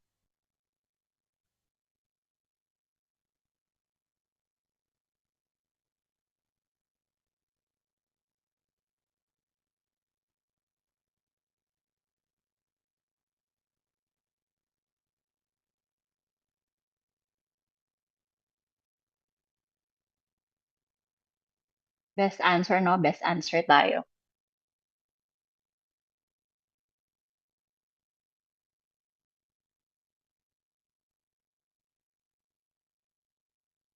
Yes, no, ang correct answer is residential house and lot, no? So parang although hindi naka-define talaga dito, is parang ang atake kasi nito is secondary market, no? Pero kung halimbawa galing kasi ito sa developer, yung binibentang house and lot na residential is galing sa developer, subject pa rin siya sa value added tax. Pero since hindi na kasi naka-define dito, and among the choices, siya yung pinaka-best bet natin eh, no? Kasi what if secondary market? Pag secondary market, hindi na pwede si residential house and lot kasi capital gains tax ang ano niyan, pasok yan, no? Hindi siya pang business. And hindi siya considered as ordinary asset, no?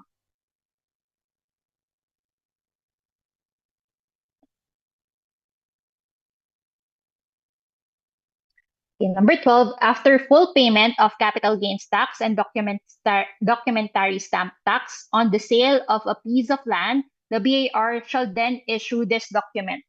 What kaya?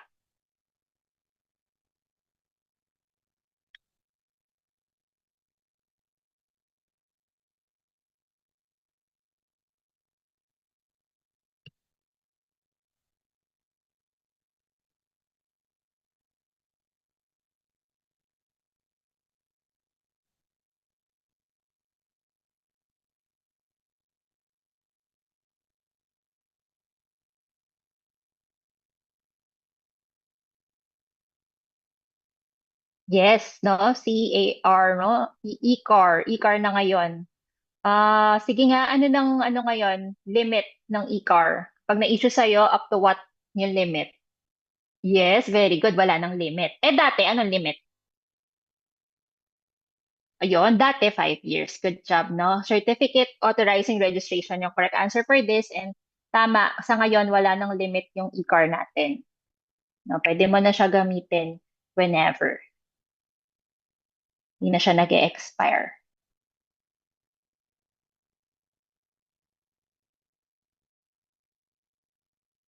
Number 13, the initial payment in an installment sale is,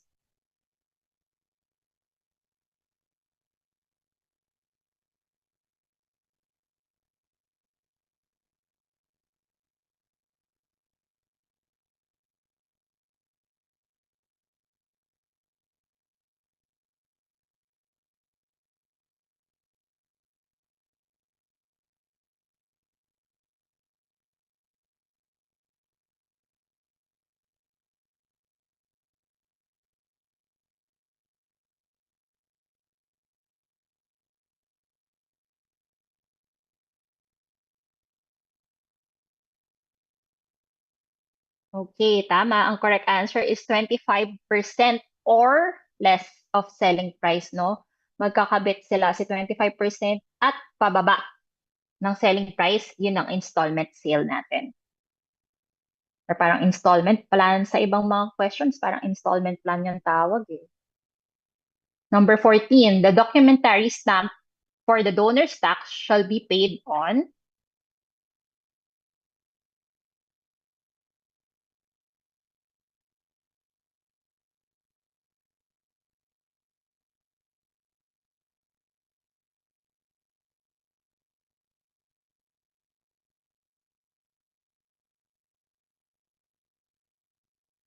Hindi pa yung spelling ko ng notarization ah. Galing. Mali, no? Sabaw na.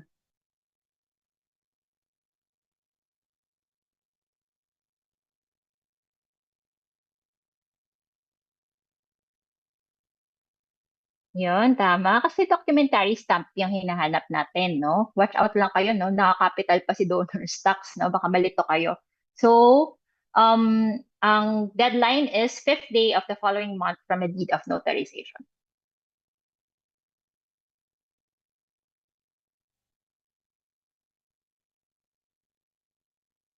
15, in payment of estate tax, an allowed deduction of the gross estate of the decedent is funeral expense, which is, this is an old question, just in case matanong.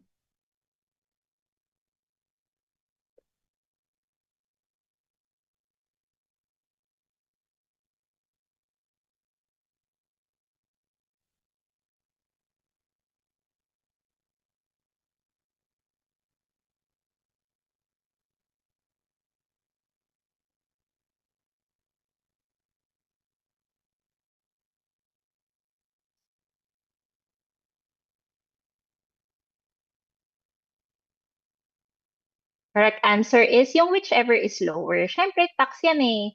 Ano, gusto ni ABIR. Ay, parang di mali pala yung logic ko. Pero ang correct answer for this is whichever is lower. Okay.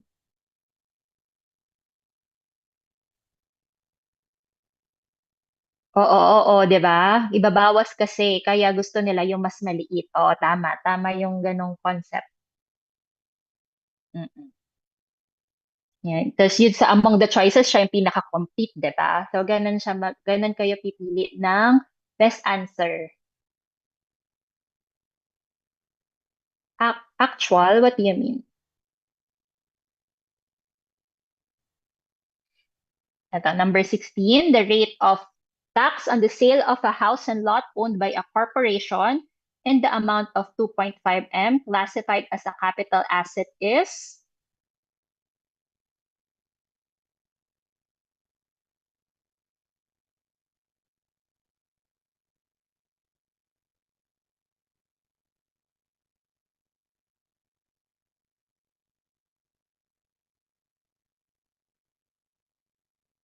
Sige, anong answer dito?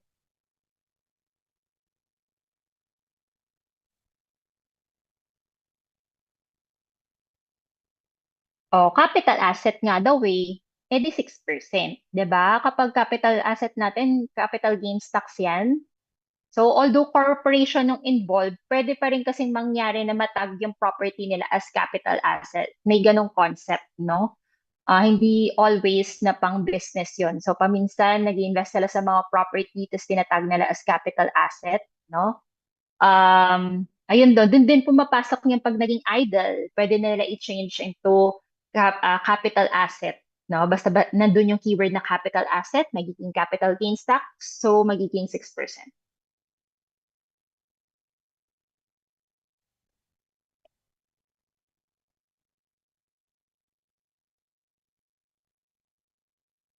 The exemption on payment on 6% CGP on the sale of an individual seller's principal residence can be availed every what daw? Mm-mm.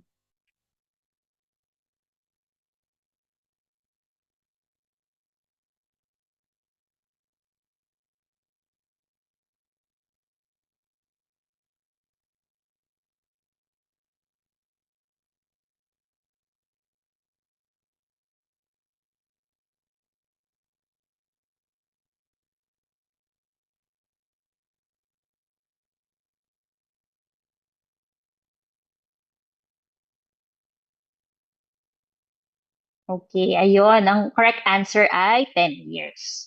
Good job.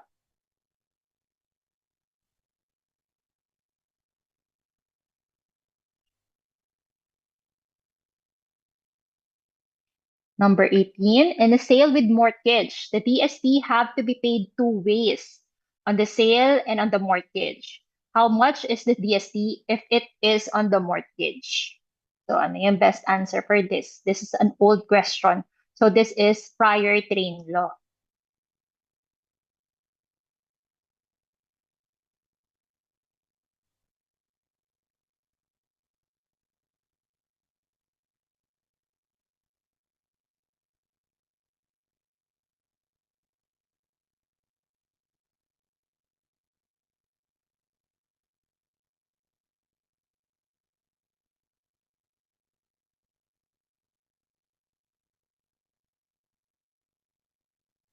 Hindi na ba makasagot? Gutom na. Ay, naku po. Ay, balikan natin. Ayan, no? Correct answer is 20 pesos and 10 pesos, no? Yun yung kailangan tandaan dyan. Tapos every 5,000 pesos. Ito yung before train law. After train law, dadoblehin lang. Magiging 40 and 20. Okay? Basta, pero ano to DST on mortgage. Yun yung kailangan tandaan.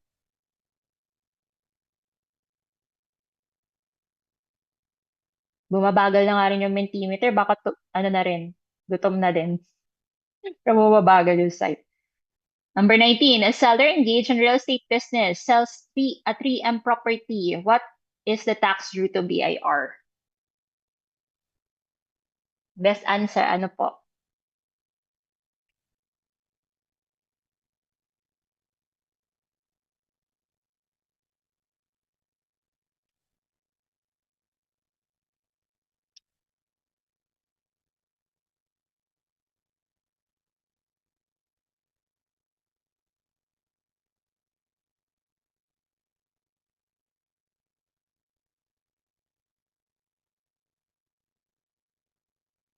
Oh, yun. Ano tayo? Form part of the regular income tax. Kasi ano siya eh, engaged siya in real estate business, no? Para siyang dealer. Kaya, hindi sa CGT. Tapos, hindi na siya 6% CWT. Kasi yung 6%, di ba, para lang sa hindi real estate business. Di ba? Naalala niyo yun? Katulad ng bank, di ba, doon pumapasok yung bank. Ganun. Basta hindi ka real estate business. So, hindi na kaagad siya 6% CWT. Tapos, wala naman tayo idea kung ano siya, percentage tax siya or what. And since real estate business to, malamang sa malamang VAT to. Kasi wala namang hindi, parang hindi napasok sa 3% percentage tax yung mga ganong business. Okay? So, ang best answer for this is magiging part na yun ng regular income tax niya.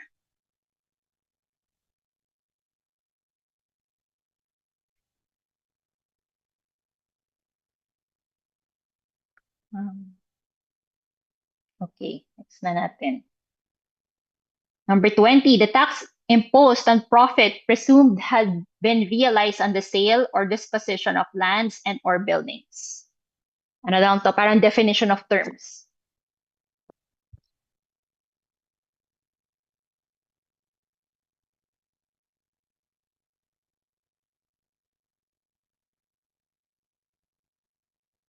Tama, no? May ano na, mayroong keyword na, may profit daw.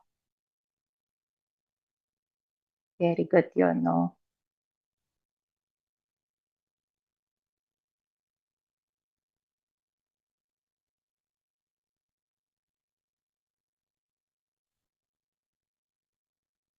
Yes, the correct answer is capital gains tax, no? Ah, ito talaga yung best answer. 'Di ba? The rest naman, wala kang profit. Hindi mo naman binenta yung property mo dyan eh. So, paano ka magkakaroon ng profit? Isa, minana mo. Inheritance tax, wala tayong ganon. Estate tax lang meron tayo. Realty tax, ito mostly yung parang amilyar to. Real property tax yan. So, isa yung obligation mo na wala kang kinita doon eh. Obligation mo yan sa LGU na bayaran para dun sa property mo dahil property mo siya. So talagang capital gains tax lang yung may profit dito, no?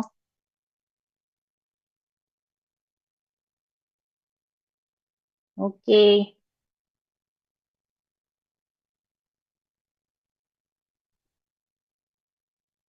Oh, na-change na yung ano natin, no?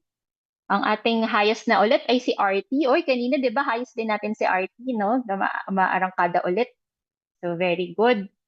Natin, tingnan natin kung magkakaroon ng changes. Congrats sa mga nakapasok sa top 10. Maraming ano, busog ba? Busog pa ba? Sorry na, OT. Kaya niyo yan. Sa board, nag-exam din kayo ng ganitong oras. Di ba yung oras sa board, nag-exam ng ganitong time? Difference lang, nagkaroon kayo ng break. Dito kasi walang break eh. How many taxable deals must a seller close in a year to be habitually engaged? Ano daw? Anong yung number na yun? Kapag na-reach mo yun, habitually engaged ka na in real estate.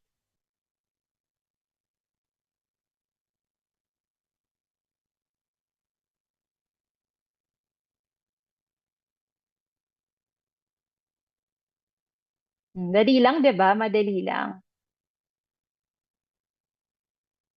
Oh, yun. Six lang. Six transactions in a year. No? Kapag yan yung naabot mo prior year, next year, ano ka na, tag ka na as habitually engaged.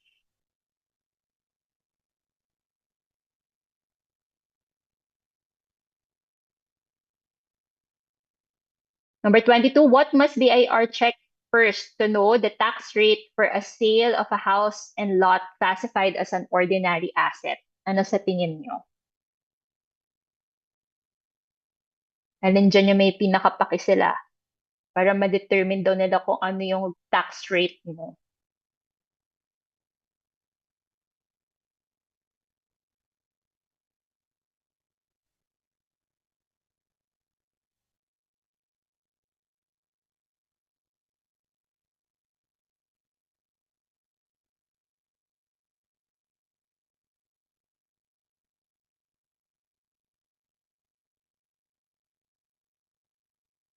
Yes, the correct answer is yung last one, no? Whether the seller is habitually engaged in real estate business. Kasi doon madedetermine kung anong withholding tax rate yung gagamitin eh. Kasi kung hindi ka habitually engaged, gagawin ka nilang 6%.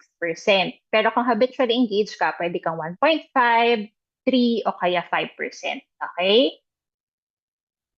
Gusto niya, sige, bawasan ko na yung time. Gawin natin mo ng 30 seconds. Try natin ha. Tapos ine-next ko na kaagad. The following are ordinary asset except, sige ha, pag umano na yung, check ko kung mani-next ko. Alam ko pwede. Kapag umabot na yung 10, ine-next ko na ha.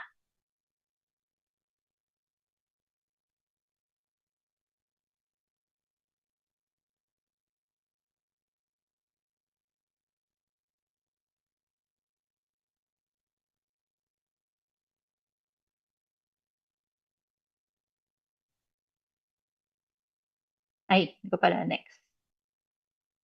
Ay, ano ba yun? Na-next din. Nag-skip ba ako?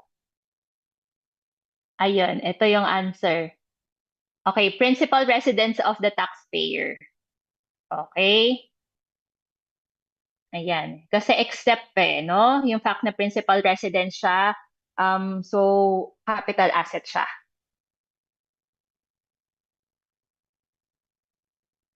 Dapat pala hindi next. Baka enter lang dapat. What are the taxes covered in the Tax Code 1997 for real estate transaction? Okay, mabilisan. Ang liit lang ng question that mabilis kayo mag-answer.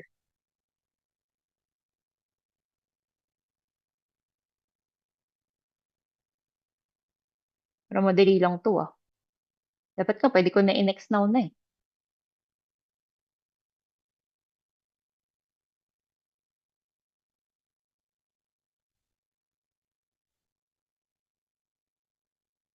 May ayaw ma-next. Talagang umi-skip ng bahagya. Ayan, babak ko na lang. Okay, all of the above, no? Ang sagot. Lahat yan applicable for real estate transaction. Medyo bilis-bilisan natin.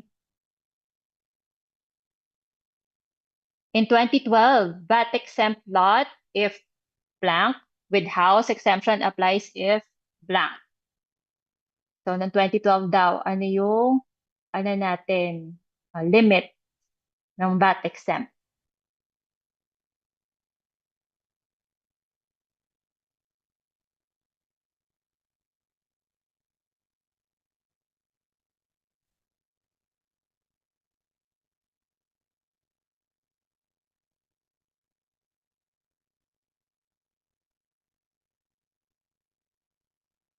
Okay, correct answer is 1,919,200 and 3,199,200. Okay?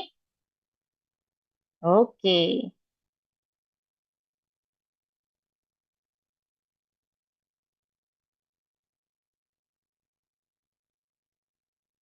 Next, in 2024 naman, ano daw? Sige, check natin yung knowledge nyo kung alam nyo, no?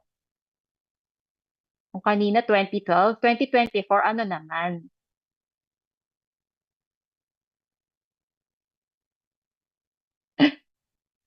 Grabe ka, grabe kayo sa akin.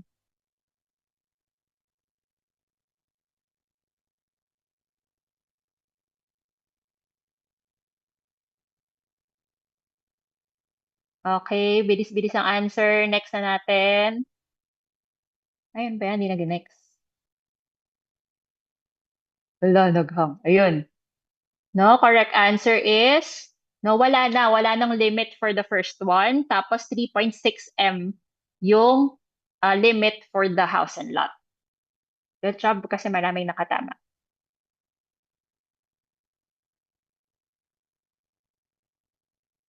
Ayan, naghahang na. Ayan, 2005 naman. Ano daw?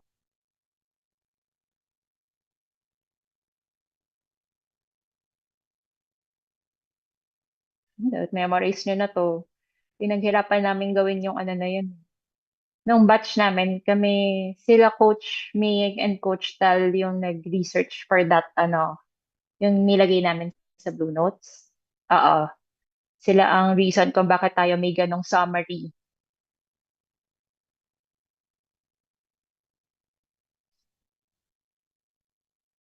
Okay, next. Correct answer is 2005 daw is 1.5 at saka 2.5. Okay.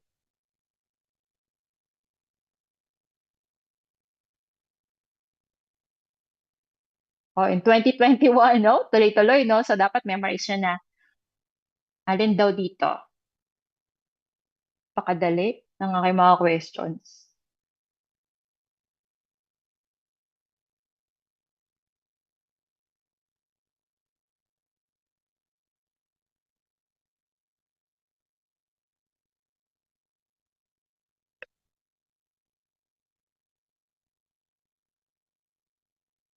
Ine-next ko na ha.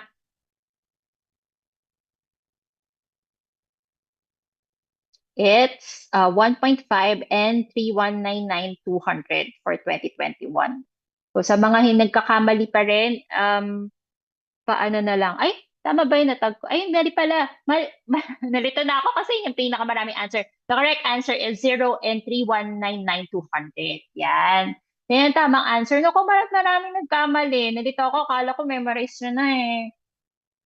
Yun pala ang tamang answer, yung 0 tsaka 3,199,200. Kaya nalito ako, sabi ko, ba't parang hindi magka-match yung TUS 2021? Okay, so 0 ha, tapos 3,199,200 for 2021. Paki-review yun nasa Blue Notes, yung mga kasama sa general review, no? Yung mga, um, ano, hindi pa familiar sa ganitong bagay, paka-research na lang.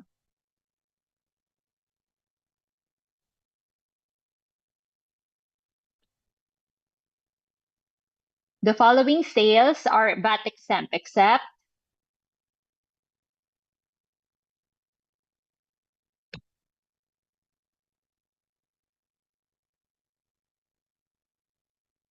yung except ha, tatandaan maigi, except yung hinahanap.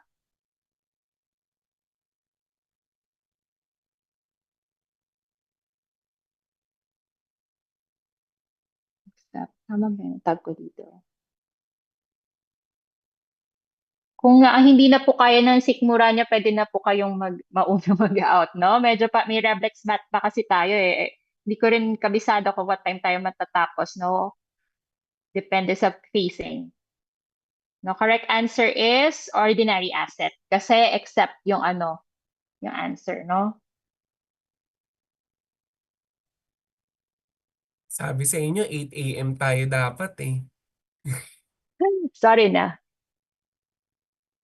Okay, currently, the estate tax return shall be filed with the BIR within, sige nga, ay ano ba to? Currently daw ha, currently, sabi. So, anong answer?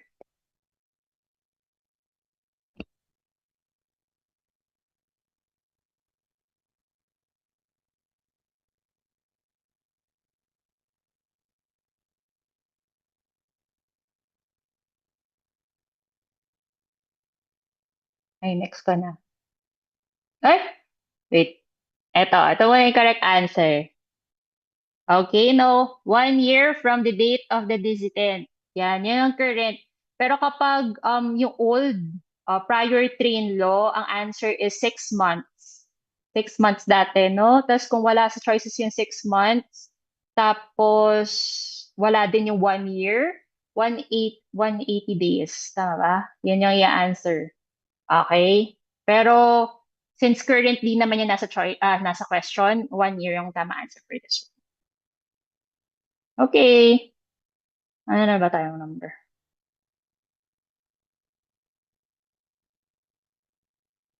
Oh, napalitan yung ano natin, fastest si Jay. Si Jay na uli. Congrats. Parang nag-ano na siya kanina, di ba? Congrats, congrats. Naku, meron pa pala tayong 10 pa. Kala ko tapos na yun for taxation, may additional 10 pa pala.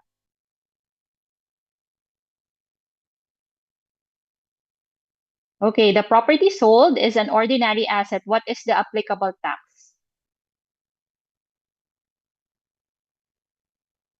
Coach Jen, Yes po. habang nasagot sila, no? Tawag dito, if it's fine with you, no? Since ako lang naman sa 18, bigyan kita ng ano, ng 2 hours sa 18 for your math sa Ano, umaga. 10 items lang yung math ko eh. Super ikli lang. Gusto Okay. nyo, kung okay sa kanila, Or just, um, or 1 hour or sa, break. Ngayon, as in, natuloy natin. Saglit lang. Tapos, di ba, mamaya 6 pa naman si Coach Rian. oo. Um, credible withholding tax, no? Ang answer for this one, number O 31. sige. O sige, Kung okay sa kanila, ganon. gusto na lang nila ituloy eh. Para lang IG inaalala na ko lang. na kasi baka sabaw, baka masabaw kayo mamaya sa gabi ha. O sige, ituloy ko na. Sige. Diba? Tama na. Basta after nito, kain, laban nyo na to. Tapos after nito, kain, tapos tulog para ready na kayo ulit kay Coach Lee, okay? Tuloy na natin yan. Konti na lang eh. Ano na lang to? After nito, 10 item, bali, 20 items na lang. Okay? Kasi ito na eh. 10 dito, tapos 10 sa math. Okay, sige. I-lesson din natin yung time. Okay, ako sa suggestion na yan. Ina-next ko na kaagad. So this one, tax filed on documents, instruments, and papers evidencing acceptance, assignment, or sale of a right, property, or obligation.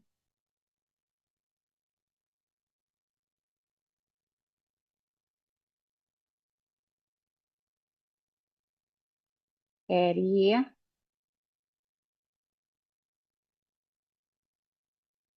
Ina-next ko na pag nag-15 na ha.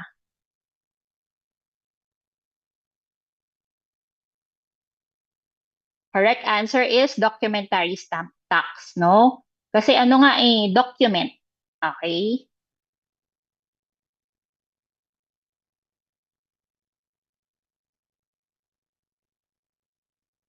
Based on net gifts, the maximum rate of donors tax is, ano to, old question.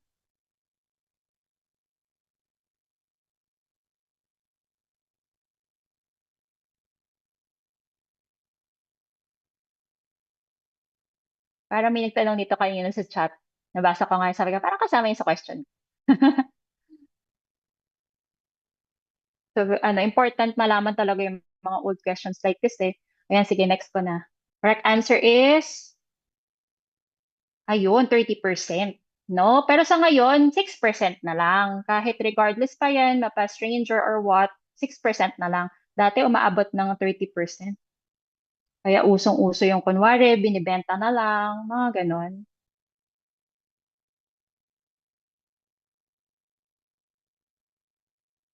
Okay, number 34, in case of foreclosure sale where right of redemption is not exercised by the mortgagor, who pays the CGT or CWT, whichever is applicable? Sino daw yung nagbabayad? Pag na-foreclose na, sino yung nagbabayad? Obligadong magbayad.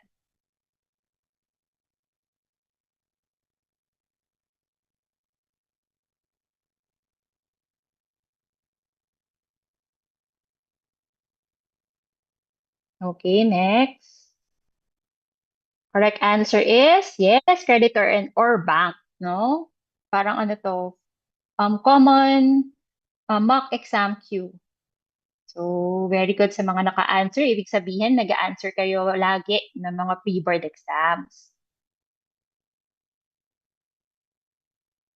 Yeah, ay, bibilisan na natin yung pag-click this time, na limit na yung time limit natin into, nabawasan na ng 15 seconds. So, ito na, number 35, the period for availment of the estate tax amnesty has been extended until blank per RR number 1023 issued by the BIR. Alin siya? Ano to? Estate tax amnesty. Kailan daw ang ano deadline na-extend siya up to what? Okay, next ko na.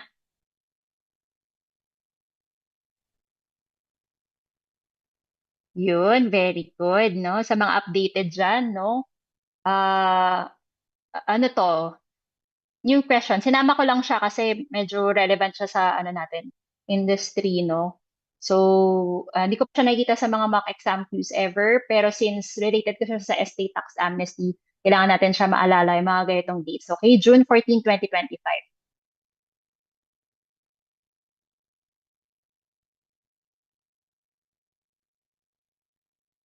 Okay, number 36, estate tax amnesty covers dissidents who died on or before blank, unpaid as of the same date. Sige, kung up to when daw dapat namatay yung dissident para maging eligible for the estate tax amnesty.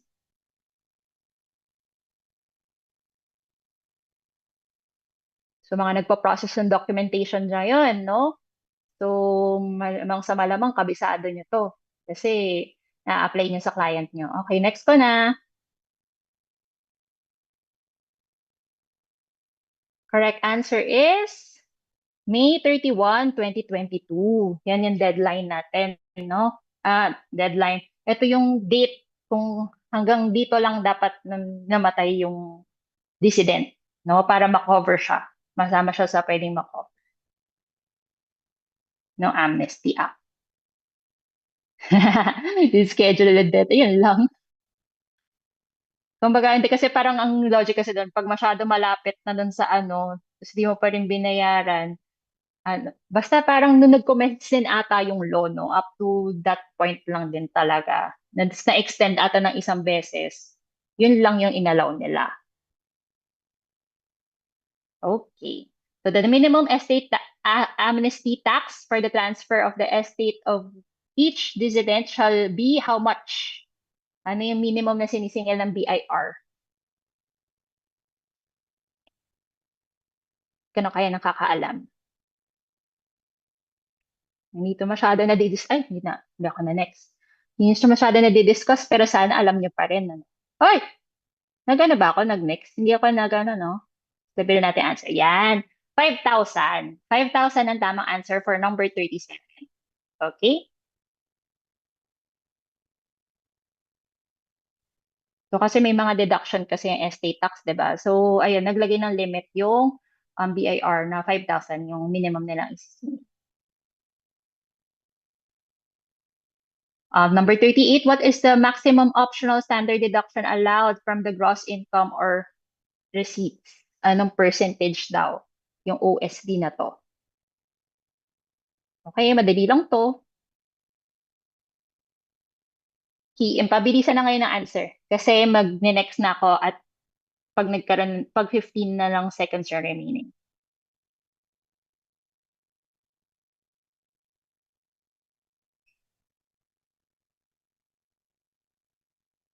Oops. Okay, correct answer is 40%. Oo, maraming mali Na-discuss ko to sa general review, no? So, 40% pag OSD, yun yung percentage for OSD. So, dapat alam naman to. Panote na lang po. Okay?